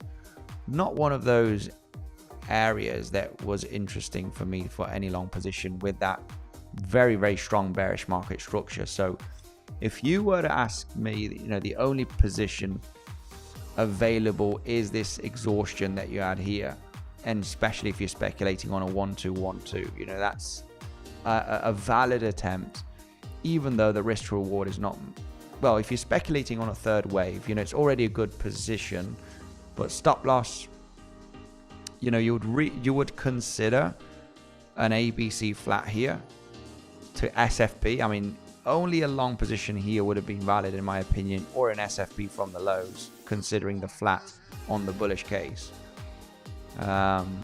Because you change market structure on the lower time frame, right? This is not speculating on a higher low because of the sake of it. You literally broke the bearish market structure here with this pump today. So speculating on a higher low makes a lot of sense, regardless if you're speculating on a 112 or you're speculating on the flat that takes out this higher low of today at 63.7. These are the only two levels that I do see that they were available, because you changed the structure with the pump of today, right? You literally changed the structure with that pump. So speculating on a higher low here made sense. This one, or either forming the flat and getting into this one. So right now you might think, well, I didn't get into any of those long positions. What we need to see between today and tomorrow, as on the bearish side of things, right? Because I'm very interested in longs, I can tell you that. Didn't catch the low. I didn't catch any trade here, but I am very, very interested, remaining patient in the last couple of days, especially with this breakdown. Even though I'm interested in longs, still interested in longs. If we go low, I'm still interested in longs, because it's all about waiting patiently on what you want to see exactly for that long position. So if this ends up forming a wave 4, and naturally this will be mentioned inside of the community, guys. By the way, you do have your chance right now to enter the trading community. Forgot about that mention. For 2 months, guys, for free. It is super simple to join. You just send me the word access on Telegram, and you just need to sign up and deposit. Minimum deposit for your own trading. And one of these exchanges, either Bluffin, you got Velto as well, okay? And we'll hop you inside of the trading community, which we are, obviously looking at the lower time frame and looking for the internal executions, right? Myself, Devil, and Dylan as well for altcoins. And you have your chance right now to join for 2 months, guys. Send me that word access and I'll share the instructions. You just need to sign up to one of the links down below. Minimum deposit will get you in for 2 months. There's daily updates, setups that we're looking at, provided every single day inside of the community. So naturally here, what I want to wait for right now, which the information will come, guys. The information will come naturally between today and tomorrow, so we can get into that intraday long or swing long potentially, right? Question is, it's all about positioning yourself, right? Because I didn't catch a massive short trade, guys, at 97.7k here, right? I had to compound into the short. It was a small short position. I had to compound into the short in this range, right? So it takes time and information to come to the conclusion of the highest probability move where you want to maximize your profit, right, in the next coming weeks for this swing trade. And trying to catch the low is not the best scenario, right? And it's very, very challenging eventually, especially when you're breaking down with increasing volume. You just want to stay away from any long positions if that is the case. Because there will be a moment that the price slows down. There will be a moment that the price breaks the local structure. And that's what you want to remain patient for, right? This lower time frame structure doesn't really matter, right? Oh, I missed the long here, or I missed the long here. It doesn't matter, because if this is going to prove itself bullish, this is the first potential impulsive move to the upside that we've had in the last few days that naturally is going to get exhausted at some point, and it will get that pullback. And this pullback is what we need to pay attention to all right, because this would be a higher time frame move, right, between today and tomorrow. And then you have that larger three-wave move to the upside to take out at least these recent highs on the higher time frame, right? You would be looking for that three-wave move up, regardless if you get down later or you actually break out and go to much higher levels, you form a higher low. That's what we're going to be paying attention between today and tomorrow. Once this rally finishes, does the movement down prove itself to be corrective, right? Hitting some levels of support, so we can actually long, right? Understanding that this is corrective and long all the way back up to the recent highs, maybe goes to slightly higher levels, right? We're gonna have to see. But for the moment, this movement can be proven itself as an impulse, right? And it just slows down here in the next coming hours. That's the moment that you want to consider the short position. Once you start decreasing in volume, and the moment you break down here throughout today and tomorrow, understanding this movement to the downside to see if it is corrective, to jump into that long position, right? To test the highs and maybe get a little squeeze to the upside, right? But it's all about positioning yourself in the highest probability move. So, yeah, I think it's just a matter, we just got the bounce today, right? This can be proven to be an impulse, all right? We're just going to have to wait a little bit to get that exhaustion to consider the short, at least on my side, at the value area high of 2024, which is just in between 70 and 71K. That's the zone where I would like to see exhaustion, to consider that intraday short. And then we'll see how the pullback is going to develop to consider the long position, right? Because this is the first bounce that we've had in the last few days that has actually broken the local structure, which could naturally bring that larger range or that potential move to the upside, right? So yeah, that's what we do have here. More for that intraday trade setup, which is looking for a larger move of $3,000, $4,000, maybe $5,000, right? And that's what we have here at the moment. We've got a possible impulse being developed. So longs are, they are looking very attractive at this point, with this local market structure change. It's all about realizing of the pullback tomorrow, whenever the pullback wants to happen, really understanding that pullback internally, looking at the internal waves, of course, on the 15-minute time frame. But if we do form that rejection, which I do believe it's going to take a few days on that wave 4 to form that wave 5, this could be a zigzag, it could be a W, right? And then you form an X wave and it forms a double zigzag. It can be a little bit choppy and a bit rangy for a few days, especially the weekend coming in right now. But if that is the case, we're looking for the lows to be tested, right? Potentially by next week. So, that movement down with decreasing volume, that is one of the moments that I'm interested to really detect that 5-wave move to the downside at this point. And that is where it becomes interesting, okay, to look at the lower time frame with that the 5-wave move down, right, on the 15-minute time frame, right, just to go to the lower time frame and really look for the major levels that we do have beneath the recent low at $60,000. Some exchanges did hit 59.9K.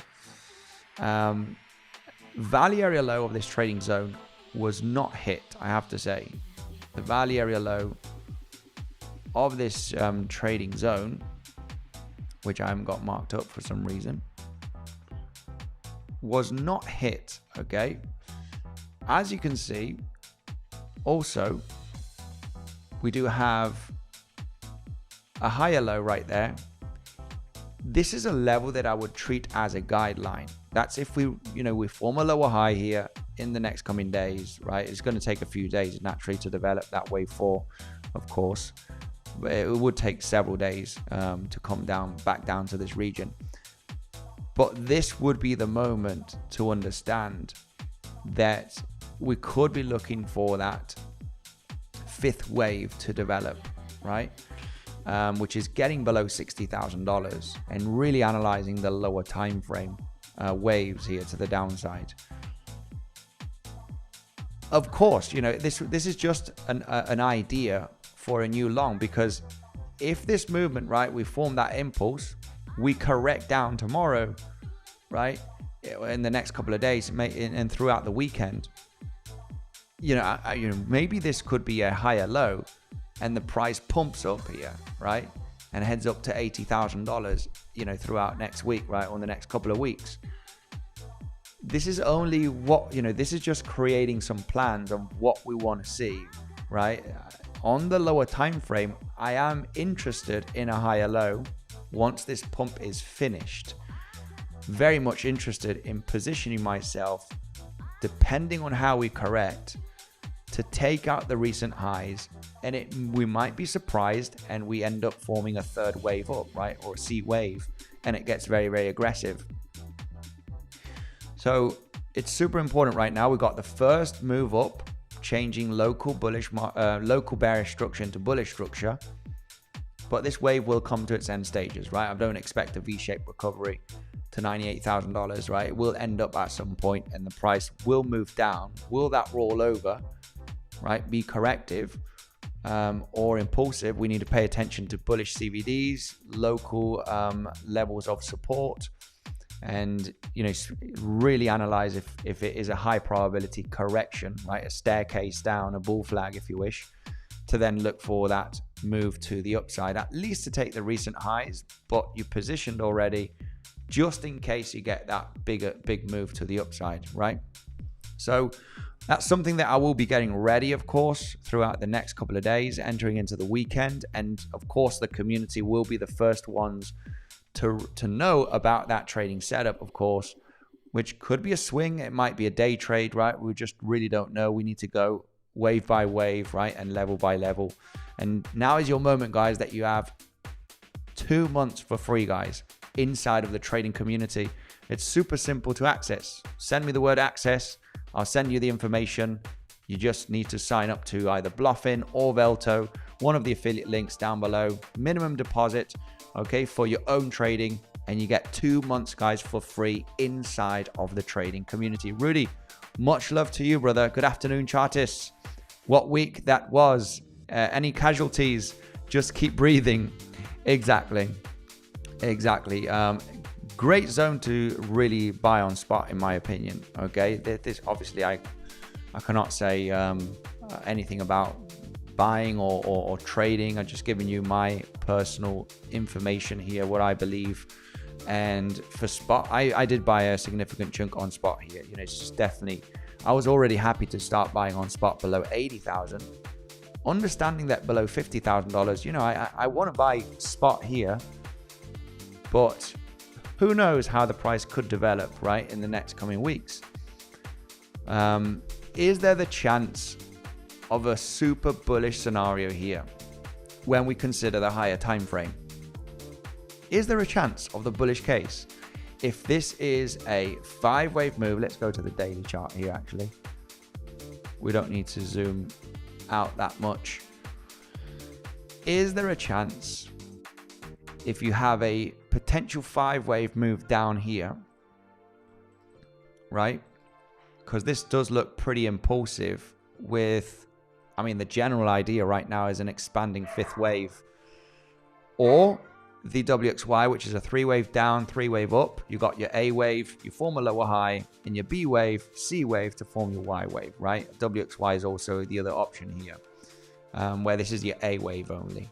You form a lower high and then you break down. But going through this 5-wave move to the downside, you know, is there a chance, just out of the, you know, for any, just to speculate on it, guys, okay? Not that I'm saying that this is the scenario that I expect and has the highest probability. I mean, come on, we're only in Q1 of the bear market, right, from the 4-year cycle theory. it's kind of very wishful thinking if you believe that the low of the bear market is here and it's only up from here at this stage to hit all-time high. I do not believe it unless we get big, massive, impulsive moves in very corrective structures throughout the next couple of weeks to then speculate on the larger bounce. I would say that $98,000 has potential for the next coming weeks, depending on what happens locally here in the next few days, but not all-time high. I'm not I wouldn't think that all-time, that this would be the low of the bear market.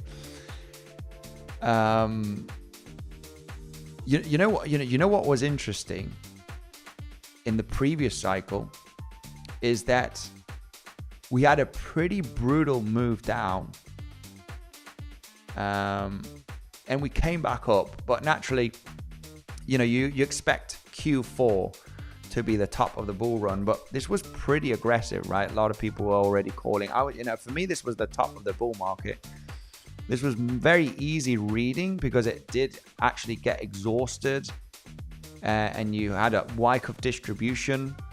This was actually easy to unload on, your crypto.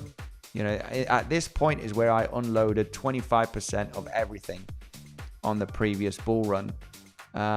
Just because it was an easy reading, right, on the higher time frame. You broke the structure here, and this relief rally is kind of that get out, right? I mean, it's pretty awesome when you do put the cheat sheet here. Anybody that is not aware about the Wall Street cheat sheet, it's kind of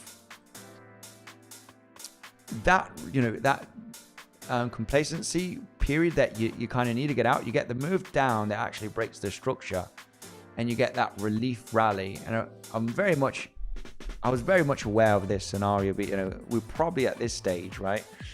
And this relief rally is a moment to get out.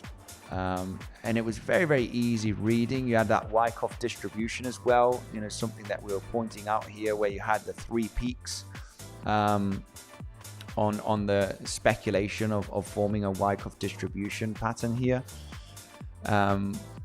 Very much aware of all of this, breaking the structure and getting that bounce. And this was a moment that on the bounce you wanted to unload very aggressively, because you did break that higher time frame local bullish market, the bullish market structure here. That's the moment to really start getting out. A bit of an easier detection, okay, I have to say, in 2021. I'm not sure why I pointed this out, but the main thing is that we after the breakdown, we got a massive rally, right? We got a big breakdown, and then we got back up to all-time high, right? I mean, that would be but the timing is not the same, naturally. I wouldn't expect it based on the 4-year cycle theory, right? That we got a massive breakdown.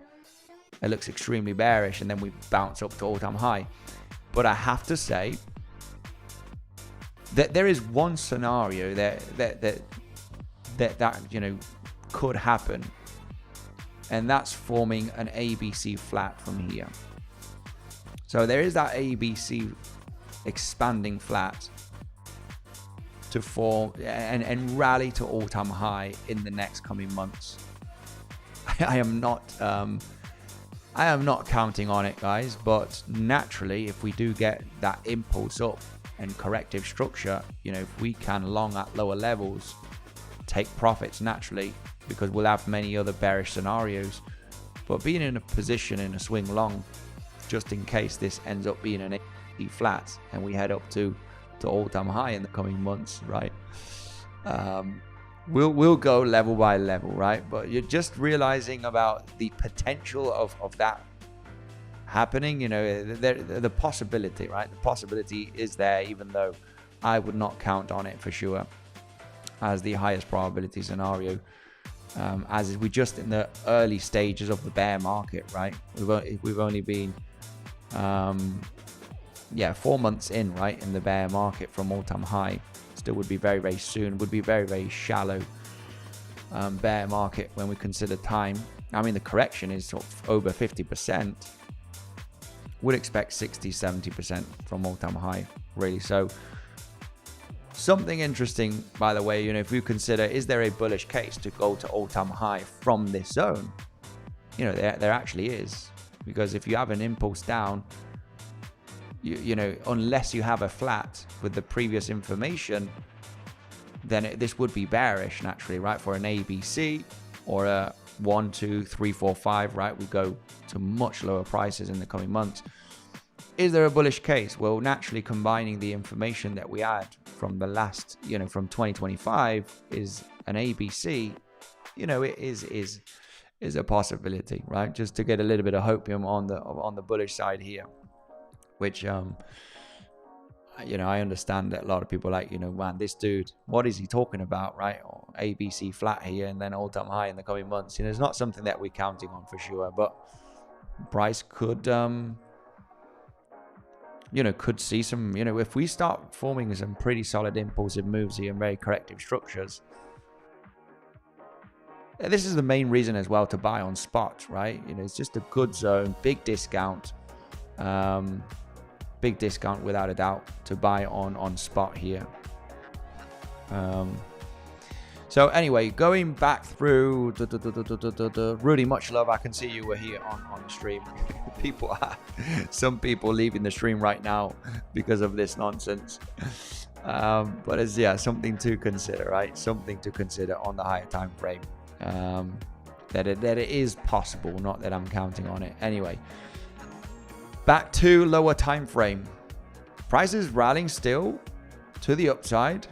No exhaustion. This is why you know, shorting here doesn't make any sense until you get that exhaustion moment, right? Until you start seeing the price getting exhausted, going sideways, creating, you know, slightly higher highs and slightly higher lows. That's the moment that you can speculate on the rollover. You know, there's many strategies here. Break the trend of the slightly higher lows, or look for the double, triple tops or any local SFBs at this point. Once you get a couple of two tops here is when you can speculate on that correction down. You can also have a trend line here from the slightly higher lows naturally to get that correction. Okay, it doesn't make any sense with this pump at the moment to look for shorts here. It's moving up with high volume. It needs to get exhausted, right? It needs to get exhausted, as explained, just like that example that we have on the S&P 500 that we had a few days ago. You got the rally here, you got the breakout with high volume, and you get the exhaustion into resistance, right? Which then here you can speculate on that correction being very, very close to happening, right? So that's what we want to see locally on Bitcoin. Moving up with with volume, no exhaustion. We could be hitting 70k in the next coming minutes, 71k, right? It needs to slow down. Once it slows down, then we can speculate on that corrective move to the downside. Let's go right away through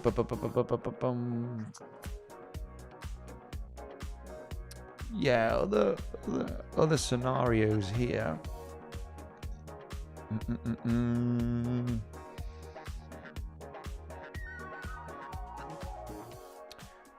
Other scenarios here.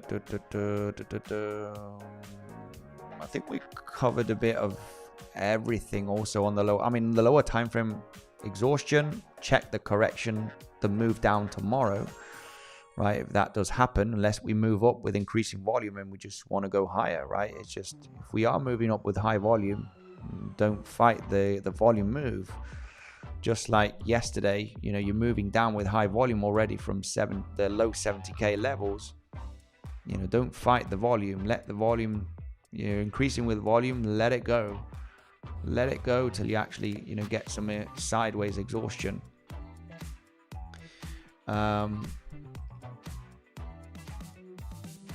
So yeah, that's basically a little bit it here for what I want to see on the lower time frame. There's really not much to do. We could be in the formation of an impulse. We literally could be in the middle of the wave 3 here, and you want to see those 4-5s getting exhausted. Not that we have any major levels here from the previous days. Previous day point of control is getting broken, but it's with increasing volume, so you're not. Previous day value area high could be an interesting one because there is a naked point of control at 73.3k. That is sitting also with the previous day value area high. Really, pretty interesting naked point of control. So this is another level that I would be paying attention for, that exhaustion at 73.5k almost, which is close to the previous day value area high.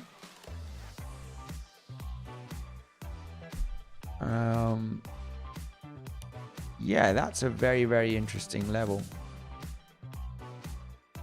Previous day value area high with that naked point of control. Yeah, you know, unless we get exhausted here at the 70k region, I want to see a bit of exhaustion here in this zone. If it continues breaking up and volume increasing, then a good zone is that 73 to 73.5k, because you got previous day value area high with a naked point of control, pretty solid one, also at 73.5. So the reaction happens either here or it happens here for me to get into that position, okay, into a short trade basically. But with volume increasing, you know, naturally there's no short. Don't want to jump into a long here at the moment, naturally. You want to long the retracements preferably, right? So yeah, that's a little bit here of what we got regarding the lower time frame. And depending on the correction, on the movement down tomorrow, right, if that is happening, or throughout the weekend is usually rangy, right? You don't get much volatility, even though last Saturday we did get a move down. But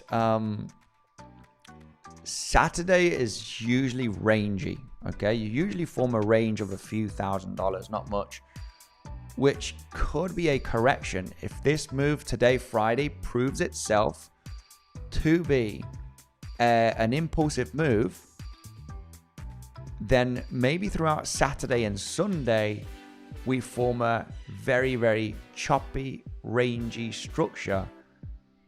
And this could be your wave A, your wave B, wave C, or it could be a wave 1, wave 2, wave 3. Okay, for the moment, we've only got one bounce here that is proving itself to potentially be an impulse. We want to see that exhaustion, of course. That could happen in the next coming hours and then get the pullback. But looking for a higher low throughout the weekend, obviously we need that weekend price action, could be very interesting. Very interesting. And this is all about trading. It's being patient and understanding, you know, what we want to look for here.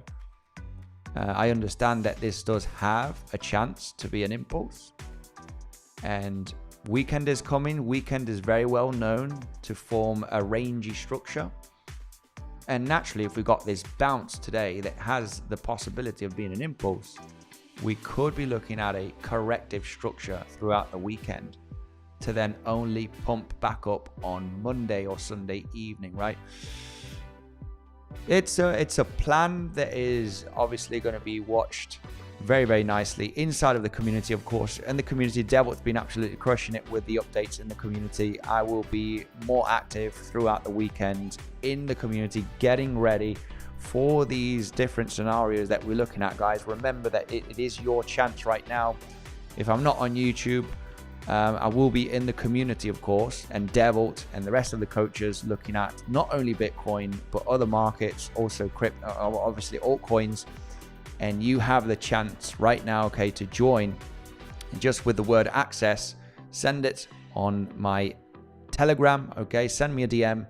We can get you 2 months for free, and it's super simple to join, okay? You just need to sign up and deposit a minimum amount for your own trading with one of these great exchanges, which is either Bluffin, Velto, very low fees. You got VIP status as well on Bluffin, guys. So got many options, many different exchanges to choose from. Okay, and if you sign up to a minimum deposit, you're joining the trading community for 2 months for free, guys.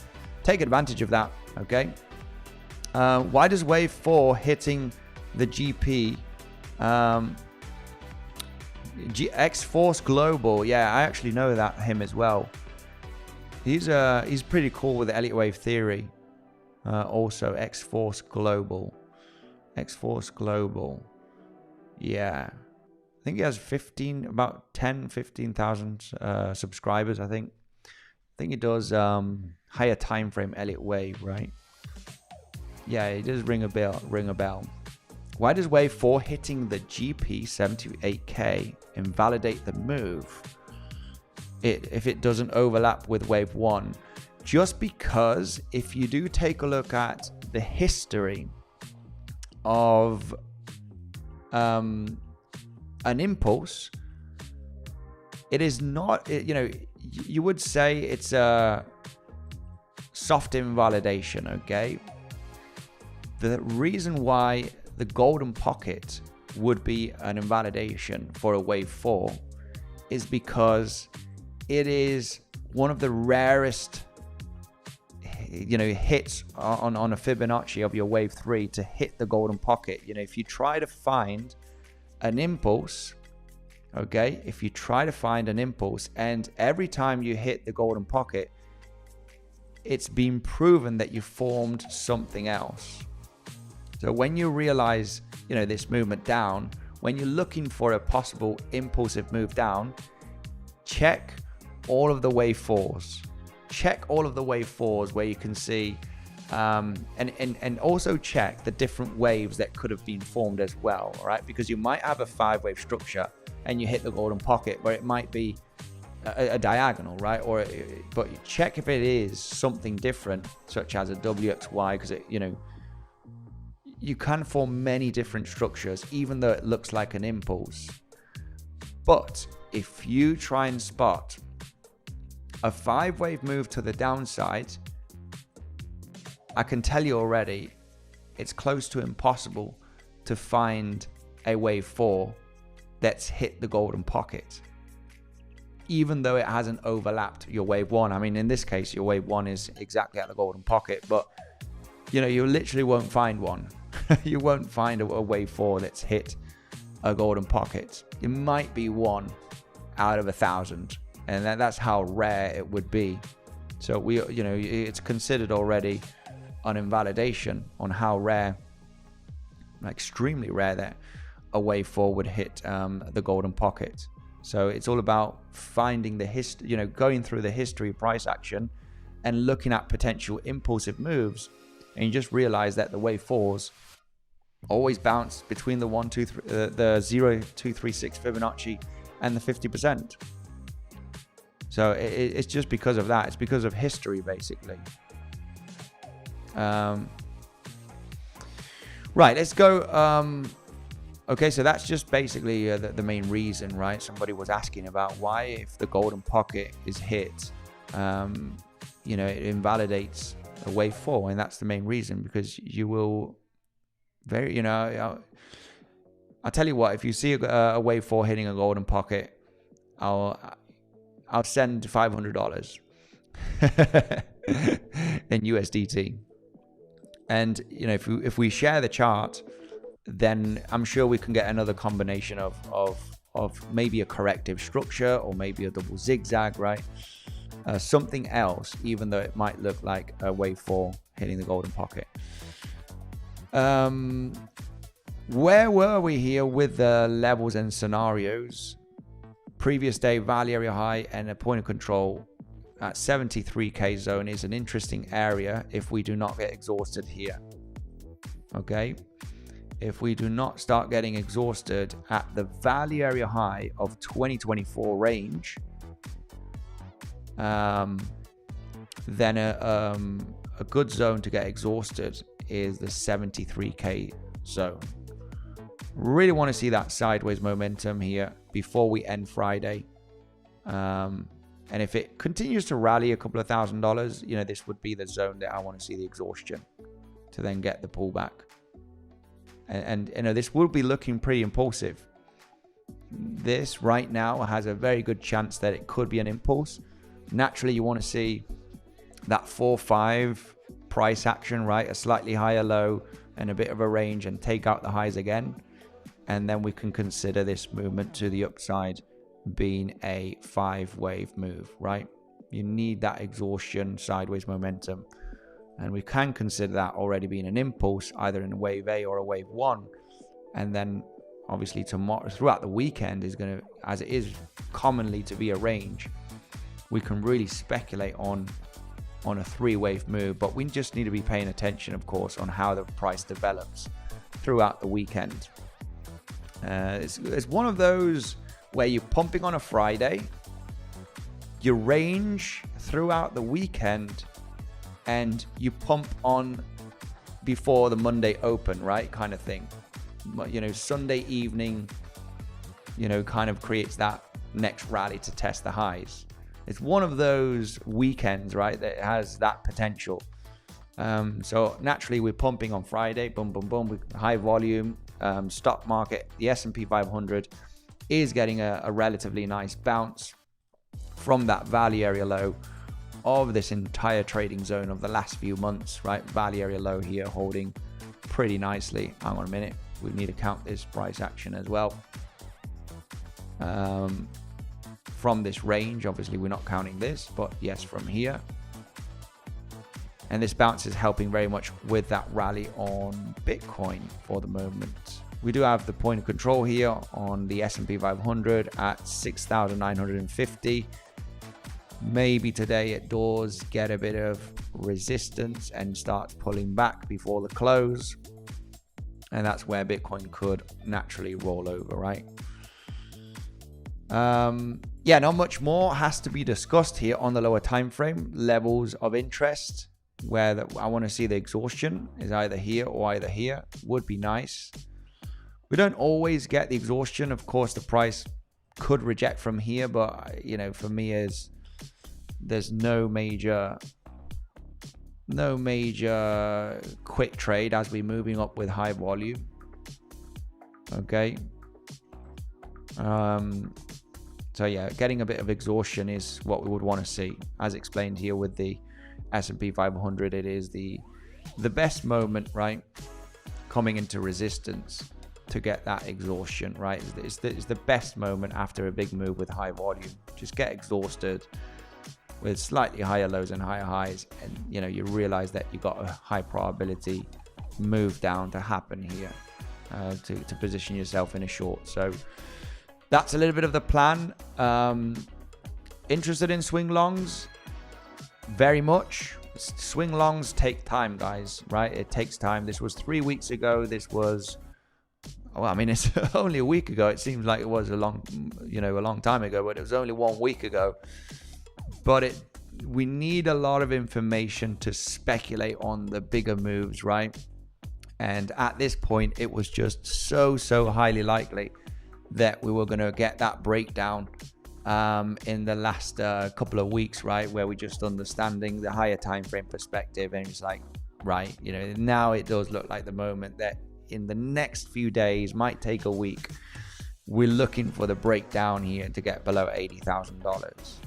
And of course, as we just got the movement down, we're just getting this relief pump, right? It's going to bounce higher.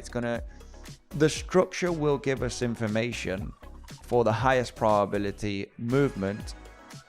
And we don't know if it's going to form a wave 1, 2, 3, or if it's going to be an ABC, and then we'll back down to the lows. An ABC kind of makes sense here to develop in the coming days. But because of that higher time frame wave 4, bear with me here, guys. That higher time frame wave 4, which is this one right over here, right, where from the 98k level we've got 1, 2, 3, 4, right, and then 5 you take out the low. You know, as explained, this would be a moment to be interesting to catch the low when you're taking a look at the 15-minute to 1 hour time frame, if you can, you know, detect that impulsive move to the downside, coming into the value area low, which was not hit at 59.5k. You got a nice higher low right there also as an SFP, and there is a weekly level. There is a weekly level which is at 54.8. We don't know exactly, you know, but I would treat these levels as guidelines. You got a major pivot higher low. Guideline is, you know, I took this SFP from the April higher low. We got a reaction, we got above it, we bounced $2,000, but then we formed a lower high. But that was a guideline. You lose the level, guys, we're losing it. We're not back testing it. You know, it's a guideline. As soon as you lose it again, you want to get out, right? You want to get out. I was very much in favor. It was, you know, it did SFP. You know, it did bounce a couple of $1,000, right? That higher low from April right there. This was this touch right over here. That was that reaction here. You know, it did bounce a few $1,000s to the upside. You lose it again. It didn't swing failure pattern successfully. So if we were to form in the next coming days that wave 4 and 5, okay, which I think is, you know, very realistic that could happen, and comes down back to test the lows below $60,000, there's two major levels that I would treat as guidelines. Sometimes you don't hit the level, you know, there's no major level here really where we bounced at 60k. Yeah, you had a high volume node at 63k, but that was lost, no reaction, you know, just moved down. These are the guideline levels that I would treat here, you know, because you want to finish that fifth wave. If we're considering a wave 5 to form here in the next coming days, right? Finish a wave 4 that could be a little bit long and a bit rangy, but this would be new long positions that I would be interested in. If we do not correct down in the coming days, right? Unless this is proven to be corrective, then we'll have to long a higher low to test the highs at least. Then we'll obviously manage the position depending on if it breaks or not, or if it just tests the highs, right? And it forms a 3 wave and moves down. You know, it's just all about managing, you know, but a higher low looks interesting. And if we do correct here, right, we form a larger correction and then take out the low, then it's really looking at this potential 5 wave move. This internally is going to be studied very, very carefully. This, if we do get down back to the lows, and I would like to see the 5th wave of the 5th wave coming down into one of my guideline levels, right? Which is this higher low with the value area low. And if that is lost, I'm not interested in being in any position. So I would treat this as a SFP level with the 5th wave. And if that level is lost, the weekly level, which is coming down at $54,800. And that's really to see the breakdown from the lows that we have had yesterday with a lower volume. Because if you break that low and volume is low, and you can detect that 5 wave move, you know, that's the moment it looks very, very sexy to look for the reaction either at the value area low of this trading zone or that weekly level if it breaks down. I mean, this is a move of $4,000, but you know, this would be the box where I do not want to participate. Between 59 and 55, you know, I don't want to participate in anything there. It's either this level gets the reaction or this one once it's reclaimed. And this is looking for a very big bounce. You know, we're already bouncing today, you know, $9,000, right? Almost $10,000. So this is very complex unless you're getting into one of those higher lows from today, which is, you know, I have to say, you know, it's very, very acceptable to already get into a higher low today, okay, because we broke the lower time frame bearish market structure, right? It was the first time, right, in the last few days from this aggressive downtrend, right, the real proper time where today with this rally we broke the local bearish market structure, right? You're forming an official higher high today. And a lot of the times is that it's the best way, right, to get into the local reversal. Once you break that structure, any type of correction, right, is acceptable. And here the only chance that you have is either 1, 2, 1, 2, right? You're building a third wave, or it's either a 1, A, B, C flat, right? Which is also an SFP level to look for the long position and stop loss at the low. And you know, you might think now it's very easy to talk about it, but the main reason why today was actually interesting is simply because we've been several days with very, very strong local bearish market structure. Lower highs and consistent lower lows. And this was the first higher high locally, right? From the local bearish market structure of the last few days. So, you know, it did make sense to jump into one attempt here.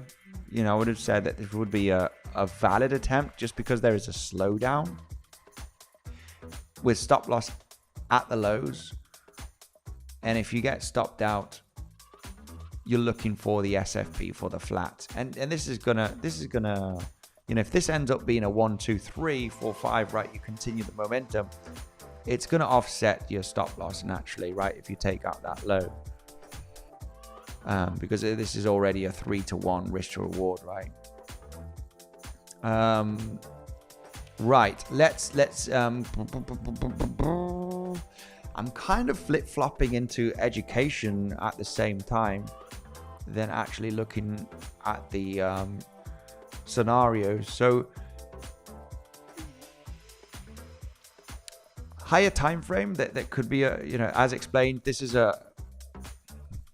would be very interesting because as this could be an expanding fifth wave. And more internally of this expanding fifth wave, as explained, you could still have wave 4 developing in the next few days, and then the wave 5 that could get below $69,000 before getting that bounce. Now, we do not know if that's going to happen because, you know, this being a 3-wave move down has a possibility. If you do hit that 78.9k, then we are, you know, I would be considering it being a 3-waver, and then corrections could be interesting to look for longs. But yeah, we're gonna have to go and watch a little bit of what's happening here. But throughout the weekend, a higher low is interesting. I'm gonna wait for the pullback and really pay attention to it, because this could be a local impulse. Because when the price goes, it goes, right? When it goes, it goes. You know, if the price were to form a, you know, 3-wave move to the upside, naturally you want to be positioned in the correction.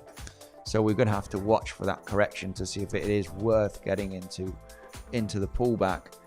And if we form the wave 4 and we start moving down aggressively, these are the levels. Value area low with that higher low for a reaction. Because it is value area low of a big trading zone that we had in 2024. You know, this ain't a small level. This is a big range of and a big value area low. This is from March till October. Yeah, this was a range of over 5-6 months. 6 months of a range right there, value area low. So it is an important value area low.